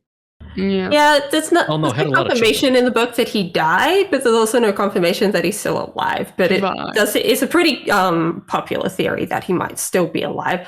Or there's the one where like Kelsier is using Spook's body, I think. Oh, yikes. But I mean that probably can't work because he would have been the Lord Mistborn through the rest of his days, but Kelsier had to go to the south like 10 years later. So I don't know how well that works. I don't think it does. Yeah, but at the same time, it is very plausible that it's like, oh, I'm retiring. I totally died, and I'm totally not a Ghostblood agent now. Well, like that's, oh no, I am perishing. Yeah, and then Spook can have even more kids. I'm sure Ian would be absolutely thrilled if Spook turned up again. It is plausible, though. Is he still a Mistborn, right? So if Spook's still alive, then he's the only living Mistborn in existence as far as we know. Yeah, the only confirmed one. I will accept that Spook may have done like things as the last Emperor. He's pretty he has done interested in hemorrhagy. No, like on a larger scale, like off the cuff, maybe he went and built like the Sovereign's temple. I don't think that was the case, but like it's possible. That's what I mean. Like important things, right? I don't think he's a vessel for Kelsier or anything. I don't think he's still alive, though it's possible. Yeah, I mean didn't die on screen. He could always come back. Even if they do die on screen, can't come back in the Cosmere. That's always possible. True for a whole bunch of people there at the end of Era 1. Well, yes, that's true. But if anyone, I'm not expecting Ham or Breeze to show up, but I wouldn't be like mind blown if Spook showed up. You know? Oh yeah. Yeah. Like yeah. That's super plausible. Like, he already has a super weird long lifespan, which is odd.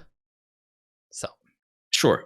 This next one is someone limited to how many Nahel bonds they can form, or could someone go play Keenspren and catch them all, getting access to all the surges? Brandon, there are limits to what a soul can handle. These limits are soft caps, not hard caps. Keenspren is theoretically possible, but there would be hoops, not just the normal I want to bond to Spren hoop, which is already a pretty big one.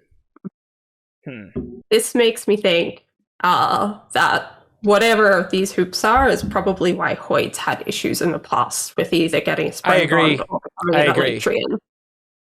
You know what it also reminds me of? The cap on how many medallions you can use. Oh yeah. Yes. Yeah. That's a fair point. That like you could probably jump through some hoops to make it work, but it's not trivial. Yeah. And it sounds like normally, like without any trickery or modifications or anything like that, there's only so much room in your soul for like for those of you who play RPGs, you have only so many sockets in your soul. Yeah. You've picked all these traits. You cannot pick. Your trait tree is done. You can't reset it. It's done. And obviously, like as we talked about earlier, like Leshri's comments, like my soul's already sort of taken. Like she I'm probably fully socketed by odium. Yeah. Uh-huh. Oh boy, draw fan art of that, I guess. But yeah, that makes sense. That makes sense. I wonder what hoops you can go through, but like that's probably like theoretically possible. Plus, you'd only need 5 spren. You wouldn't need all 10, right? It's true. Yeah, it's true. Yeah. Cool. Yeah, and I imagine some of the hoops beyond like the mechanics part is, can you really attract all these spren? Oh yeah. Yeah, that's hard. A paragon of virtue. Yeah, and actually balance all of these spren. Yeah, it's pretty tricky. God. Yeah, some seem like contradictory, right? I'll bond both this honor spren and high spren. That'll work out great. Or an honor spren and a cryptic. Have fun with that. Yeah. Yeah. Anyway, Evgeni, there's this Argent Sun person. They have a pretty cool question, inspired by our Herald episode. Wow. That is true. And it's such a good question too. Yes.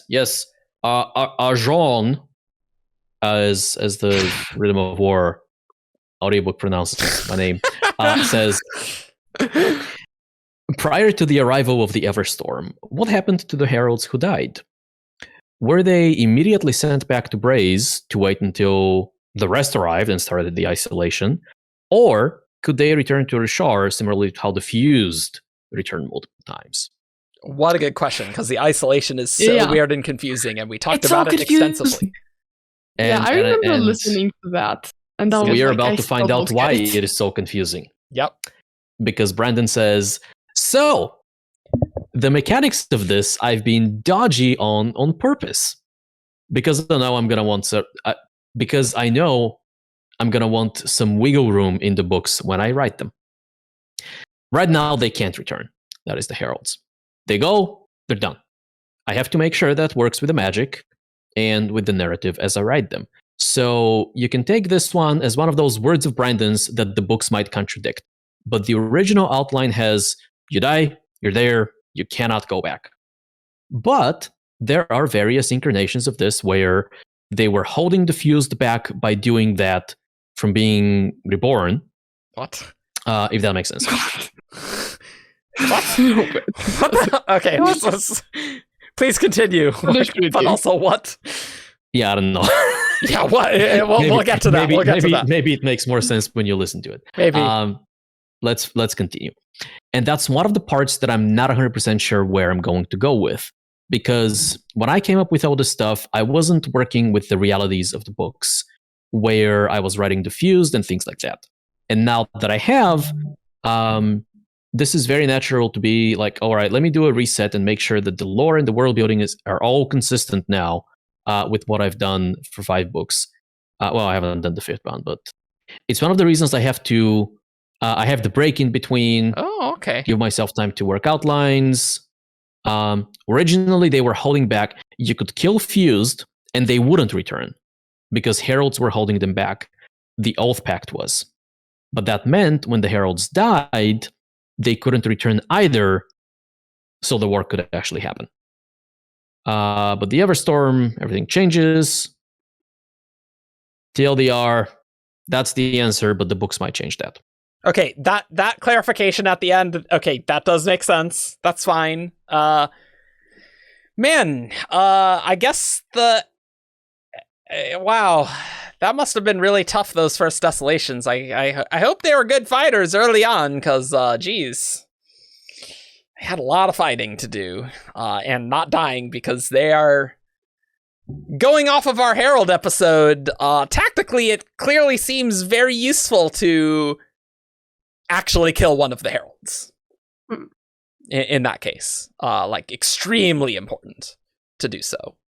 Can you explain that a bit more? Because honestly, I'm very confused by this whole answer. Oh, okay. Ooh. Wow. Where do I even start then? Just Cliff Notes.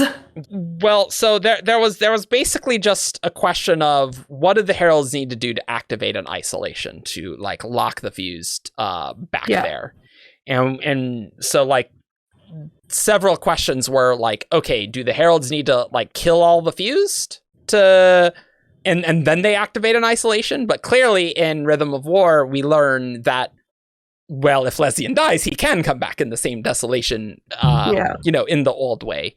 And so it was like, okay, well, if the fused can come back, then how do the Heralds, like, activate an isolation? What signals an end to a desolation, right? Okay. Like, and even in this, I guess, so confusing. Originally, you could kill fused, but they wouldn't return, but they clearly can now. So there is some wiggle room that fused can definitely return in the same desolation. Because otherwise, Lesian's thing doesn't make sense. I guess the way that it's coming across to me, going off of that, is like the fruit that, like, once you kill one Herald, they can't come back, and that starts it, right? Okay. So the fuse can come back over and over again until they kill the first Herald. Okay. Yeah, sure. Which must suck for the fuse, because they're like, nah, we have to get rid of you guys. But if we do that, the world's stuck there too. Well, we can't come back. Yeah. There's some interesting tactics. It just seems like if that's the case, then like at some point Lesian would have just like, or maybe what happens with Lesian is, okay, one of the Heralds dies and Lesian's like, I am going to kill myself just to make sure, right? That like I'm not killed. Yeah. Or maybe the fused can just sense when the isolation has happened, on Braze. Maybe. Yeah. All this is still so confusing though. Like we kind of think we understand it, but there's so many questions. It very much comes across like Brandon is being deliberately cagey, so he has room to write the stories he wants to write in the back half, because he does like his wiggle room.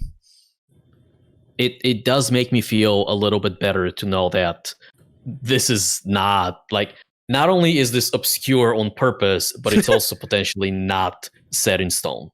Well, I hope whatever he said in the books, like, clearly that is going to need to stay, and hopefully he doesn't need to retcon things, because that's always my little concern with, like, the Recreance timeline doesn't quite work. The Herald stuff doesn't quite work.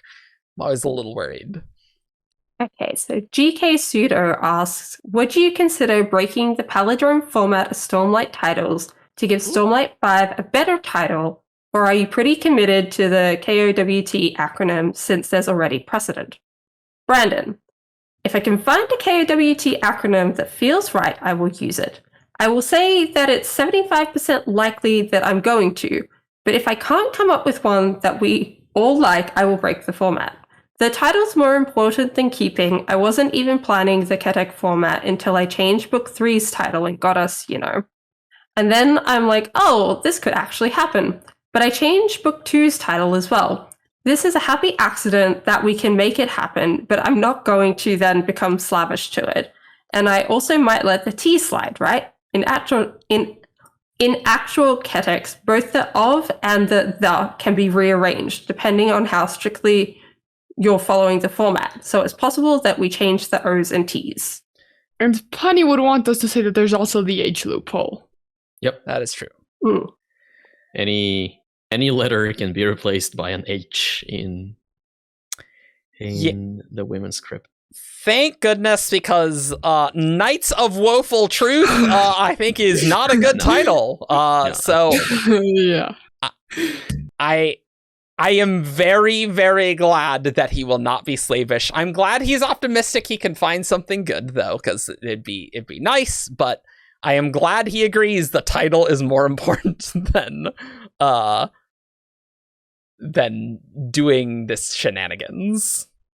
I am highly amused by the fact that every Stormlight book, every Stormlight novel, except for The Way of Kings, has had a title change. Yeah. Book 2 was going to be the Book of Endless Pages. Now it's Word Radiance. 3 was going to be Stones and Hallowed. Now it's Oathbringer. If it was a Dalinar book, it was going to be High Prince of War. Oh yeah, High Prince of War. Right, I forgot about that. Yeah. And 4 was going to be Song of Changes. And but that one always seemed like a really working title. He always said that was a working title. Well, sure, yeah. But a working title is still a title. Yeah, and many times working titles end up being like the actual book title, even if the author always intends to change it. Like I'm reminded of serial killer. Yeah. Well, yeah, that it happened to Matthew Stover too. I forget with which of the books in the Acts of Cain, but with a couple of them.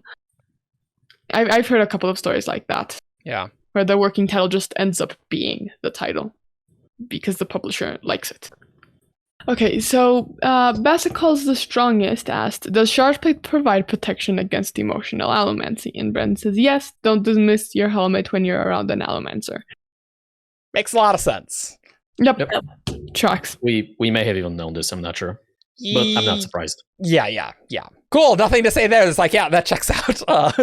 Great. Yep. Great. Rabid Humanitarian asks, we have seen that 2 shards can merge into 1. Is the opposite possible? Brandon, the opposite is theoretically possible. If yes, have we heard of shards created this way? Brandon, it has not happened yet, unless you count splintering into a bunch of pieces, but that's not what you're asking. That is fascinating. So, like, Odium splitting up into 2 different separate shards or something? Yeah.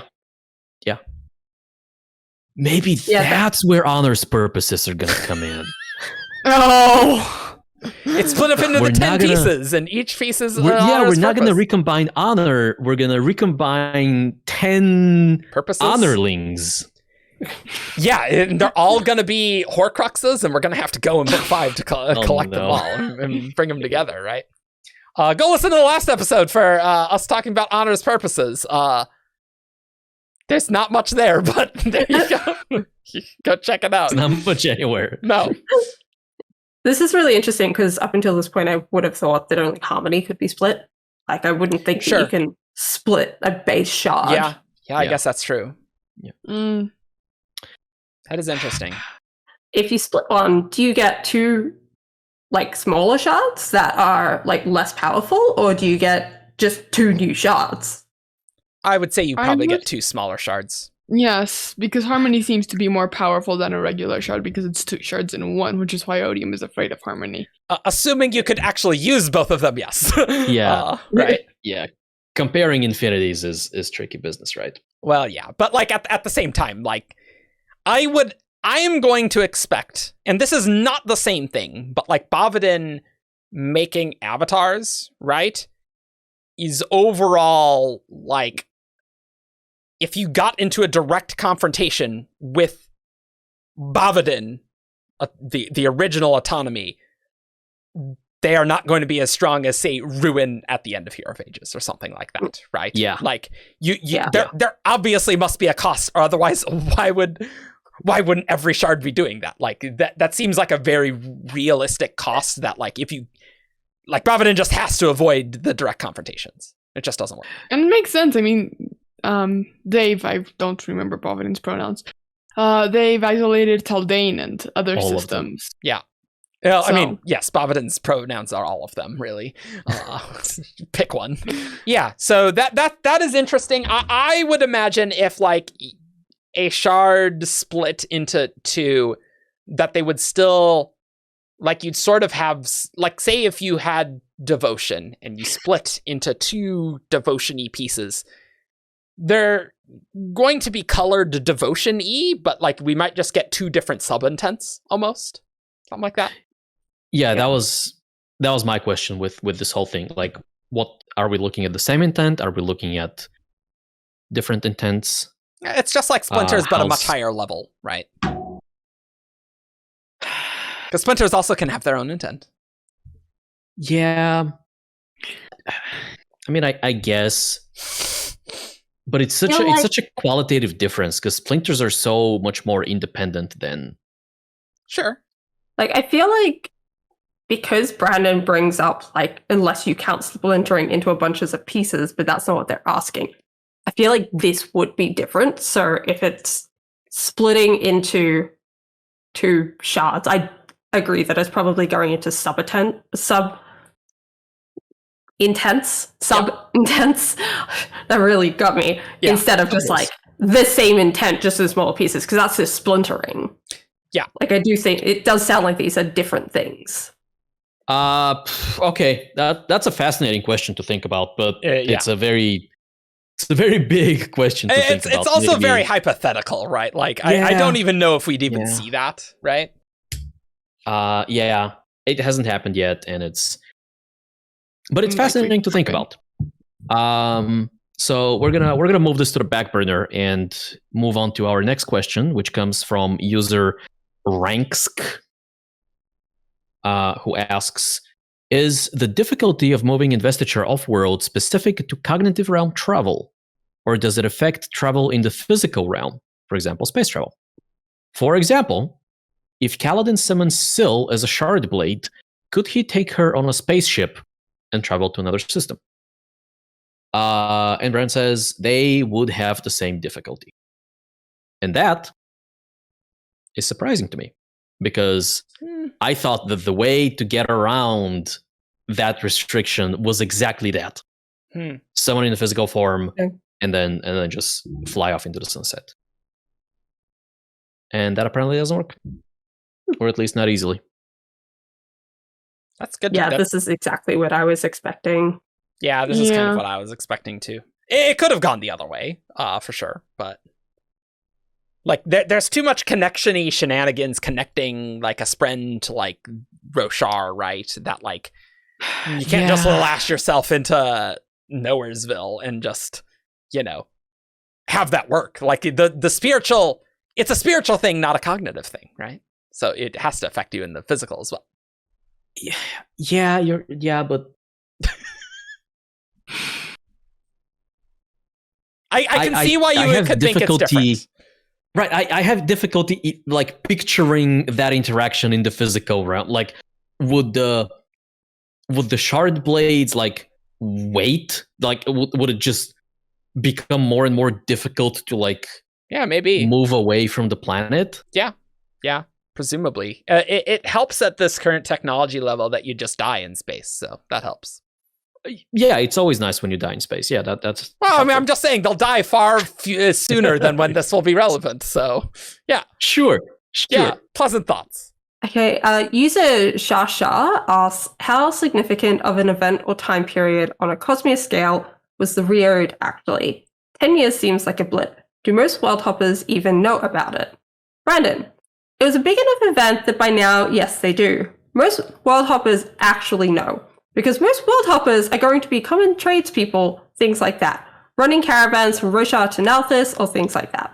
The majority of them are not paying attention to things that are happening, so I'm going to say the majority won't. But the Arcanists, the people who are watching the various magic systems, who know about the shards and are paying attention to this, what happened on Cell was a big deal. So just because someone's a world hopper doesn't mean they're special and important. Like, just caravanners are like, that's cool. Yep. Like the ones we saw in Nameless. Yeah. It's a little bit just like the real world, though. It's like, just because if something happens in another country that might be very big in that country, that doesn't mean that the rest of the world cares. Yeah. And maybe the people studying that other country are like, whoa, that's such a big deal, right?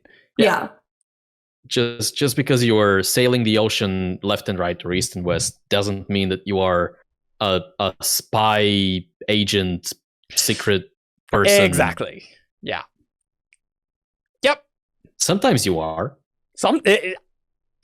And maybe a disproportionately high amount that are named in the Cosmere, but that's just because the people who aren't named aren't super important. But also sometimes you're felt. Also sometimes you're felt. Away. What about Red or Cobb? Let's see. Red. Yep. Yeah. So Kingo Carrot Flowers asks, does Thydakar translate to Survivor? If so, in what language? And Brandon says, no, it does not. Oh. This would have been so cool. I think would've it's a been missed opportunity. Yeah. We do know that Thaidakar is a title. What it means. Yeah. It's a title. Title. What does it mean? Yeah. Maybe it means meddler. Maybe it just means Seon in trench coat. That's what it means. I mean, it doesn't necessarily have to mean something, right? Like king is a title, but king doesn't translate to something else. Yeah, but that's less fun though. Significantly The funnest answer, Brandon just ruled out. Yeah, that's true. That is true. Yeah, because if it's a title and it's to Kelsier, then it's like, oh, survivor. Oh, yeah. Yeah. Cool. Lefish asks, yeah. How did autonomy isolate Taldane from the rest of the Cosmere? Brandon, all of the shards? ... How may be the wrong term. Adam, there's a follow-up question, maybe it's related. Did Bobadin remove the perpendicularity on Taldane? Brandon, Raffo on the second one. First one, natural processes. What does that mean if it doesn't mean... What does that mean if it doesn't mean removing the perpendicularity? No idea. You make a barrier storm around Taldane. Yeah. Natural processes. What does that mean? Like, what natural processes? Like, I guess it has to be. I mean, I don't love the idea, but it's the only thing that I can think of. Maybe she moved Taldane to a place that is dangerous in both the physical and the cognitive realm somehow.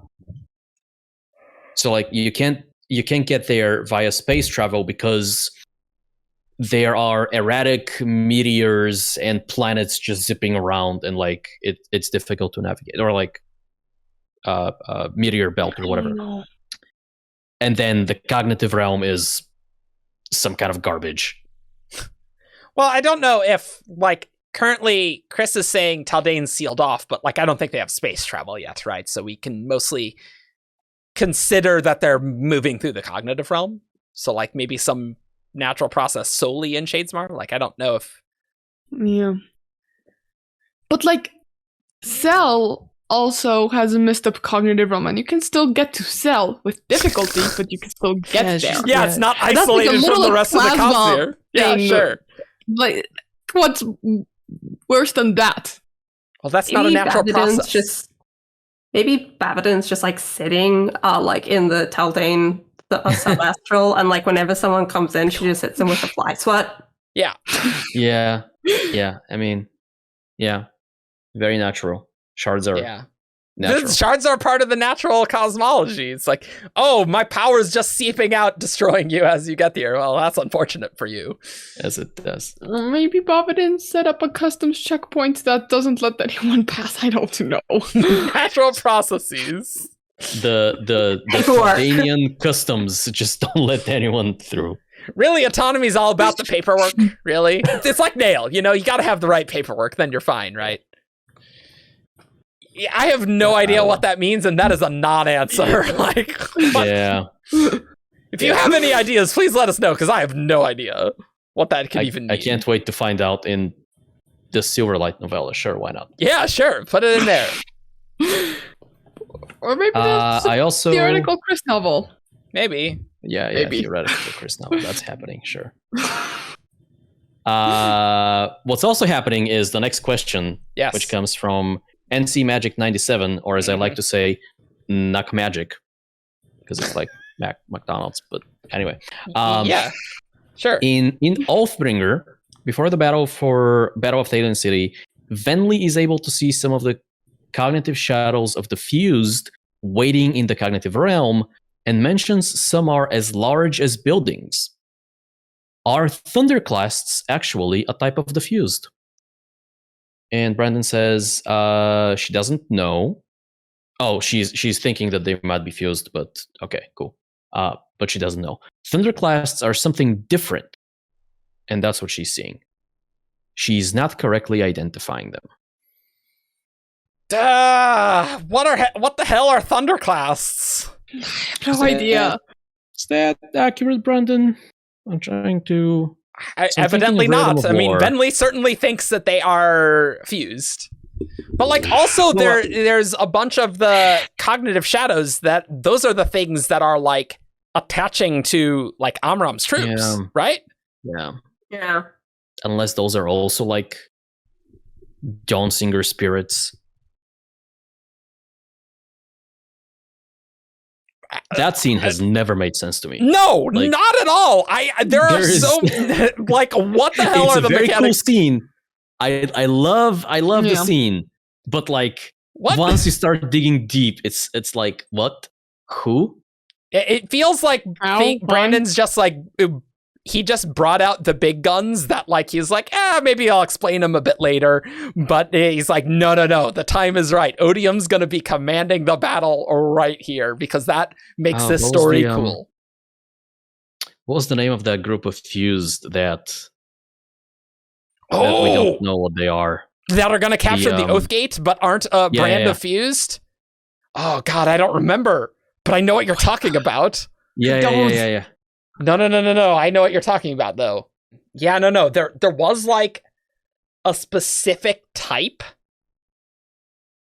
that was like, oh, this group is gonna go capture the Oathgate, and or if not, they will like get the gems or whatever. God, I don't remember. God, I gotta reread Stormlight because I'm forgetting things. Gotta reread it before book 5. I don't remember, and there's no way I'm gonna reread it before Stormlight 5 is actually on the horizon. Yeah. I've read it way too many times in the last few years. Yeah. Great. I'm really excited to figure out what thunderclasts are eventually, because what is... Maybe in the Herald flashbacks. Seriously, those books are gonna be so long because there's so much to find out. I hope it's like 50% of the book. I'd be okay with that, honestly. Okay, Ral 1050 asks, if Kandra with a crystal true body made their way to Roshar, could they use their crystal bones like a gem heart? Brandon, yes, they could. That is an excellent question. That is very interesting. Cool. That's super cool. That seems like a very good idea, honestly. Hey, like, think how much maybe the Stormlight Kandra that's already on Roshar is using a crystal true body. Mm-hmm. Kandra worldhopper. Yeah. I don't know if we know they're on Roshar. I'm imagining so. Okay. Don't we? I don't remember. I don't know off the top of my head. I don't remember. We don't have Ian here to tell us, so they're recording Dice Morning. But I'm imagining so you know in animated like in children's animated series and shows, how when you're struck by lightning and your skeleton becomes visible. That's how I'm imagining because they're like fleshy body and then the skeleton glows from the inside. Yeah. Easy. Very cool. There's a song by Axis of Awesome called Skeleton Man, and I think they have a music video to it. And like it's a comedy song about how he's a superhero because he's Skeleton Man because he has a skeleton and everyone has a skeleton. But I think like it glows in the music video. It's kind of a funny song. I definitely do recommend it. Love it. So Fantastic Eggplant 9 says, it's stated that the fused can hold the void light nearly indefinitely. Does this mean that their gem hearts are perfect gems? Brandon. So, kind of. It does not necessarily mean that. How about that? But a similar mechanic is happening. What? And Fantastic Eggplant continues. Is this why they are so strict with how they handle their dead? And Brandon says, it's a part of why you're picking up on the right foreshadowing that I have seeded into the books. Interesting. What? A similar mechanic.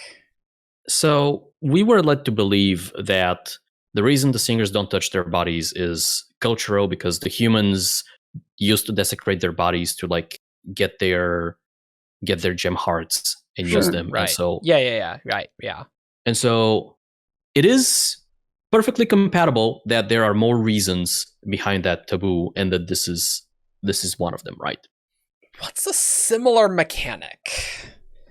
Like, it makes sense that, like, if you're fused and you go into a random singer's body, that every singer's body does not contain a perfect gemstone. Like, that, I think, is probably how that should be, right? Yeah. Right? So... So maybe there's just something about, like, the way the singer physiology works that, like, the singers are much less leaky than humans. Maybe. Like, that if the void light is in the gemstone. But it can be much closer to a perfect gemstone than one, like, cut by humans, like, for a sphere or something. Yeah.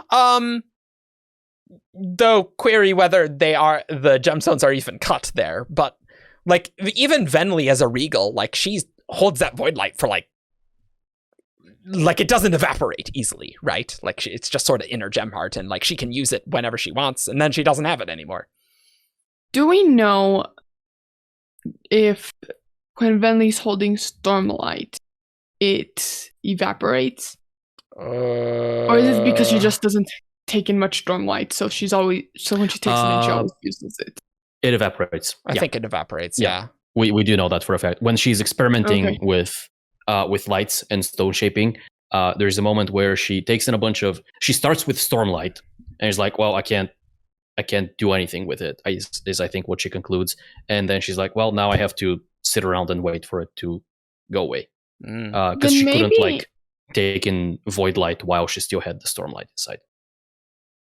Then maybe it's a property of void light rather than the perfect gems. So void light is definitely stickier.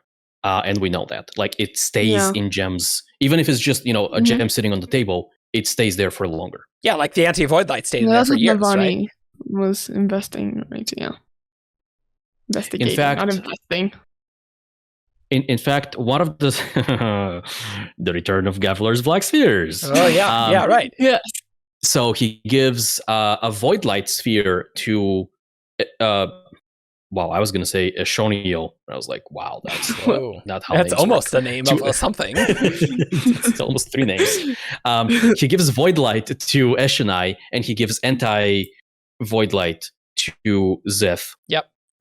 And the one that he gives... So first of all, the anti-void light, like, persists. For years. So a long time. For years. Yeah. And I don't think that gemstone was a random perfect gemstone. Like, I suppose it's possible it was a really good gemstone, I guess. But the void light, either Eshonai or Venli remarks that it had faded after a few months or something like that. Okay.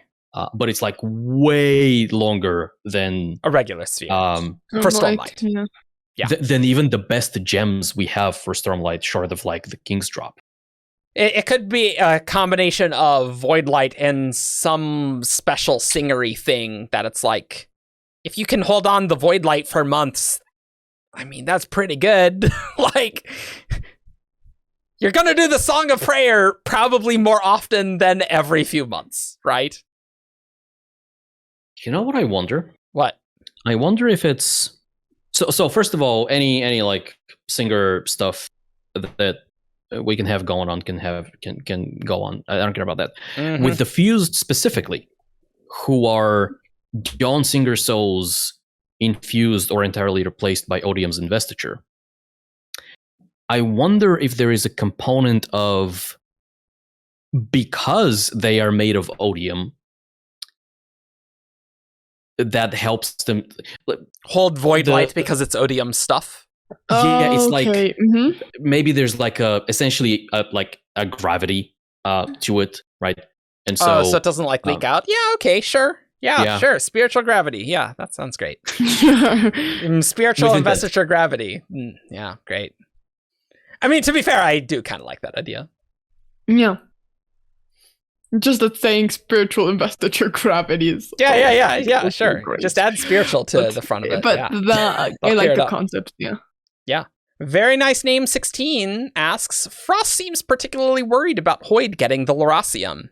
Is this because he knows something about allomancy, that it would be dangerous for Hoid specifically to have? Or because he's worried about Lerasium allomancy in general, or something else?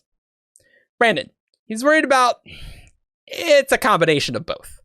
He's worried about what his old friend is capable of doing, because his old friend, well, killed God once, and people start to get worried or be involved in the assassination of God one time, and that reputation sticks with you for a while. But also, he is worried about a bunch of different things. I'll just say that. You mentioned 2 of them that are pretty good worries. He has others as well. I mean, I feel like there's a possibility that we see how allomancy and feruchemy interact with compounding. That, like, maybe go listen to the last episode where we talked about Hoid collecting the magics. Maybe there could be other dramatic effects like compounding with other things potentially, and with other magics. And like if you have Lerasium allomancy, I bet that compounding's real nice. But doesn't have to look exactly like compounding though. But maybe not even like compounding and allomancy. Maybe Frost could have been worried about an interaction with Lerasium itself, not Hoid burning Lerasium, but Lerasium itself. And some other magic systems. Sure. It's so crazy to remember that it's like, oh yeah, Hoid is a Lerasium Mistborn, which is very powerful. Jeez. Yep. Yeah. Mm-hmm. Oof. On that note, perfect segue. Has nothing to do with anything we've talked about. Literally nothing, but it's a very good question. Our last WoB for the day is going to come from Striker Easy, who asks, why didn't Odium take the investiture away from the Fused that rebelled against him at the end of Rhythm of War? At the end of Oathbringer, hey, we talked about that. Mm-hmm. Odium tells the Fused that question him that he could take, quote, that which gave you life or gave them life. I think the line is which gives you everlasting life. I think it is. To Tarash. Yeah, I remember it's Tarash. I don't remember the exact line. But the point is the same. Yep. So why didn't he do that to Leshwi and the others? And Brandon's answer is an incredibly fascinating one that I love. Yes. And it goes like so. This is actually an excellent question. Odium, in his previous incarnation, we'll see how he acts now, part of the driving force of Odium is the kind of belief, mistaken or otherwise, that Odium represents all emotion and strength of emotion and basically the passions in lore. Rebelling against him in the way that they did is actually in line with Odium's personal directives. The vessel may not like it. In fact, the power may not like it. But at the same time, there is part of both that acknowledges that this is, they set in motion, and this is an appropriate use of the agency of the agents they chose. And so, unilaterally destroying those who turn against him is actually not an Odium thing. It's more of an honor thing than it would be an Odium thing. It's just not in line with how Odium acts or thinks, even though it's possible and there's threats, and that's not saying Odium wouldn't do it, but acting like honor is not something Odium would necessarily want to do. Fascinating. Absolutely fascinating. I can totally believe that honor is the type of thing. It's like you break an oath, like, I don't know, I easily could bring the judgment upon you, which I suppose is interesting that he didn't do anything to the Heralds, but I suppose the Heralds were still useful, even if they occasionally broke the Oath Pact, right? It's also tricky with them because they have like a mutual oath, I guess, in the Oath Pact. Yeah. But I totally buy that with honor, but it's just interesting that like Odium could, but he's like, I wouldn't usually do that for the most part. And like, which situation would you? Like, maybe it's just a nice threat that he uses when needed, but he's like, I'm not actually going to pull that through. It also reminds me of Jeanat's interlude chapter from Rhythm of War, where she and Odium are playing a game, right? Of hiding information. And she's asking him. She's questioning him. She goes, "You question? Do not question." But the power likes the questions. She senses that the power likes it, right? Yeah. Odium is really interesting in that not only is the shard itself kind of varied and contradicting in some ways, but also the vessel, or at least the rays, was a third axis on that equation. Like race wants absolute obedience, I feel like. Not to be questioned, but like the shard. Yeah. Doesn't mind. Yeah, I'm very curious to see what Taravangian is going to be like in this regard, because he's a very different personality to what we got from Race. I was talking to Eric about this, I think, after the stream, about how, like, Ray's had this idea that he was, like, passion, right, instead of odium. And, like, there's that really old, fun Shardcast where it's, like, passion versus odium. Which Put one it up will win? up here. And the way that it's set up, it very much comes across to me like Ray's was really odium instead of passion. But Taravangian is probably going to go down the passion part instead.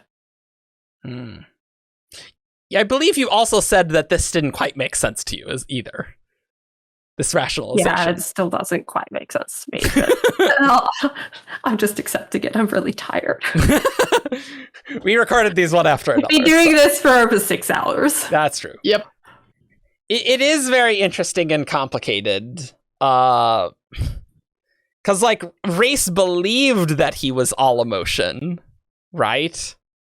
But, like, clearly he still wants to be obeyed, which is sort of antithetical to that, right? And so that's sort of the interesting dichotomy, which is maybe why, like, in Janat's interlude, there's like, I don't know, there's some, like, vessel, shard mismatch here that, like, something's not quite right with, you, which really we never really got explained because Race just got stabbed. And it's like, oh, okay. We got a little bit of it in that, like, when Dalinar and Reyes were working towards a deal, Reyes was like, the power compels me to make this, although this was more in the context of, like, a promise being made. Not in the intent of the power. Yeah. So this is just interesting. I wonder what situation Odium would like actually take back the fuse. So I would start with saying Taravangian probably wouldn't immediately, like, destroy Leshwi or these fused, especially given that he sort of wants to keep things on the down low, that the vessel changed, right? Like, that's probably the primary reason. So if, like, you don't want to make big sweeping changes in policy, right? In shard policy. It's also incredibly, like, we have no idea what Taravangian's, like, plan with Roshar is going to be. Like, yes, he wants to save them all. What does that mean? That's why it's whatever so that means, scary. right? It's why it's so scary. Exactly. He was a human until, like, the other day. Yeah. I mean, very cool question. I really like this. Anything getting into core intent of shards, very interesting. It always is. Yeah. But, you know, get someone who really believes in promises and break the promises, they will never speak to you again. So, hey, there you go. Makes sense. All right. That's all the wobs we got. We're finally done. But first we gotta go on to who's that Cosmere character? This character is from Roshar. Menace. Tien. Tom. Raise. Hoid in drag on a horse. It's time for who's that Cosmere character? Caw. You know how the game is played. You send in 5 clues and a character to WTCC@17chart.com. We read each clue aloud, and after each clue, these guys have a chance to guess who's that Cosmere character. This first one is sent in by Eddie J. And clue 1 is this character uses false identities regularly. Shy. It's not Shy. Hoid. It's not Hoid. Shallan. It's not Shallan. Clue 2. This character is skilled at mimicking accents. Wayne. It's not Wayne. What'd you say, Jess? I also said Wayne. Okay. It was a bait. Yeah. Kelsier. It is not Kelsier. Clue 3. This character has an alias. Oh, come on. If he has different identities, then he's going to have an alias. Or they're going to have an alias. That's fair. That's fair. Let's say this character has a title. How about that? Okay. Oh. Well, Like this alias is in reference to a specific identity. So Sure. Raise? Yeah. I was going to say Milan, Raise. but that doesn't work anymore. no. No. I still want to know what Mraze is a title for, you know? What does that mean? Yeah. Yeah, It's so like somebody already guessed Kelsier, so it's not going to be Thydakar. Nope, it is not. Mraze is like Milady, but Mraze. Bleeder. It's not Bleeder. I like that though. That all fits that very well. Iyatl? It's not Iyatl. This character is seen on screen on Roshar.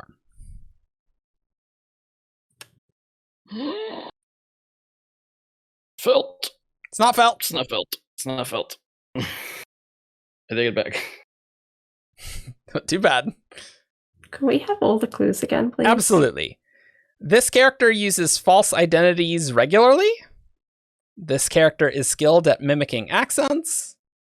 This character has an alias. This character is seen on screen on Roshar. And I almost said clue 5, but then I didn't. And this character has one more clue. This character has one more clue. Capsule. It's not Capsule. It doesn't fit well, but I'm going to say Restaris. It's not Restars. Clue 5. This character is an assassin of great renown. Oh. Liz? Zeth? It is Liz. And her I title thought so. is The Weeper. Aw. The Weeper. Yeah, I admit I didn't remember the mimicking accents and things. Yeah, the Liz, the assassin Yasna hires to spy on Aesidon and possible Herald, and they actually have an asterisk about the on-screen Roshar. They're like, regarding Clue 4's wording, if she's a Herald, I didn't, as I believe, she may be from Ashen, so I didn't want to commit to this character's from Roshar, which I find very amusing. I do think this person is a Herald. Maybe Vidal. Yeah. Because Maybe Vidal, sure, why not? the theory used to be that she was Chana, but not anymore. No. Everyone's Chana. All right, this next one is from Goof Custom? Yeah. Forum Lurker, they say. Clue 1. This character is an incredibly skilled fighter.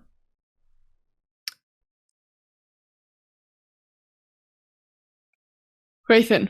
It's not Hrathen. Dense. It's not Denth. Shaizan. Nope, it's not Shy. I like how after the last one, everyone's like, Shy. Not gonna miss Shy again. Specifically Shaizan. Shai's a garbage fighter. Clue 2. This character is known to be up to their eyeballs in alcohol. Dalinar. It's not Dalinar. It's a good guess, though. Yezrian? It's not Yezrian. That's another very good guess. It's a great one. Up to their eyeballs. I find that phrasing particularly interesting. Maybe it's an ancient master of martial arts who was drowned in a wine barrel. Maybe. Up to the eyeballs part makes me say Milan. It's not Milan. Clue 3. This character is involved in a sexual relationship with another character. What? It's true fact. Alcohol, fighter, sex. Are you sure it's not Dalinar?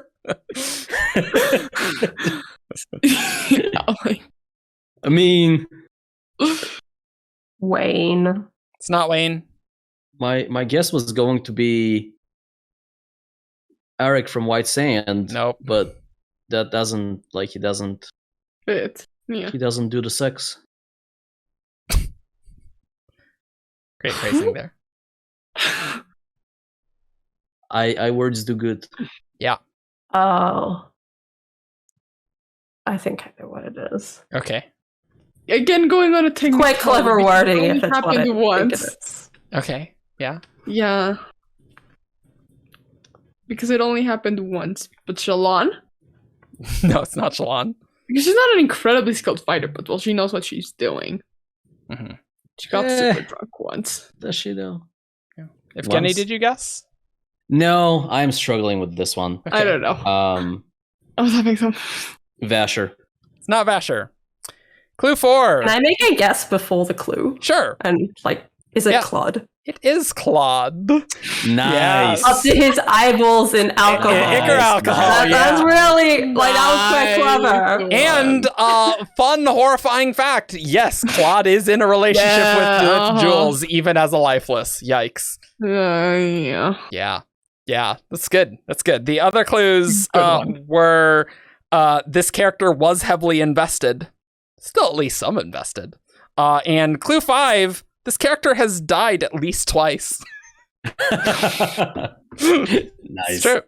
I like the submission a lot. That's good. I really like that too. That was good. Good job. That was very good. So lastly, we got our who's that Cosmere character priority queue. If you are a Herald on Patreon, you can submit priority clue things where we will get to you in less than a year for sure. So yay. This one is sent by SJ Sharks 93. And clue 1, this character is dead. I feel inspired by Warbreaker. Okay. So many return to pick. And I will pick Shashara. It is not Shashara. Tien. It's not Tien. Rip. I'm gonna go with Deaden. Well, Deaden? No. Testament. It's not Testament. Deadeye. But Oh, yeah. So I mean, I'd say technically it is dead. That's fine. That's sufficient. But I think it counts. Yeah. No. I would say so. Clue 2. This character is a singer. Oh, what is his name? I've confused two of them, but Venli's friend who died in the Battle of Narak, isn't it? Like because of the lightning? It is not them. Demid. It is not Demid. Eshonai? It is not Eshonai. Clue 3. This character is male. I'm waiting for the is a singer to be like a vocal singer. Yeah, so that's immediately where my brain went to. I'm like, Yeah, I couldn't think of anyone. It took me full 15 seconds to go, oh, maybe not like a performer. Maybe the race.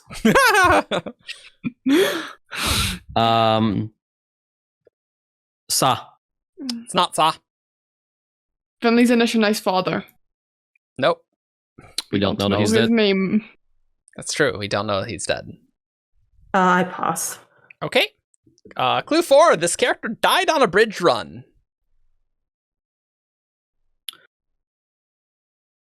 Oh,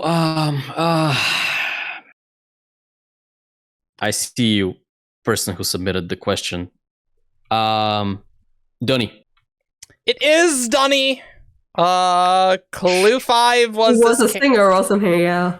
Yeah. Dunny sings. Had a beautiful voice. Yeah, the extra is Dunny sings well while in the calendar. In the calendar, Jesus. In the calendar. In the caverns.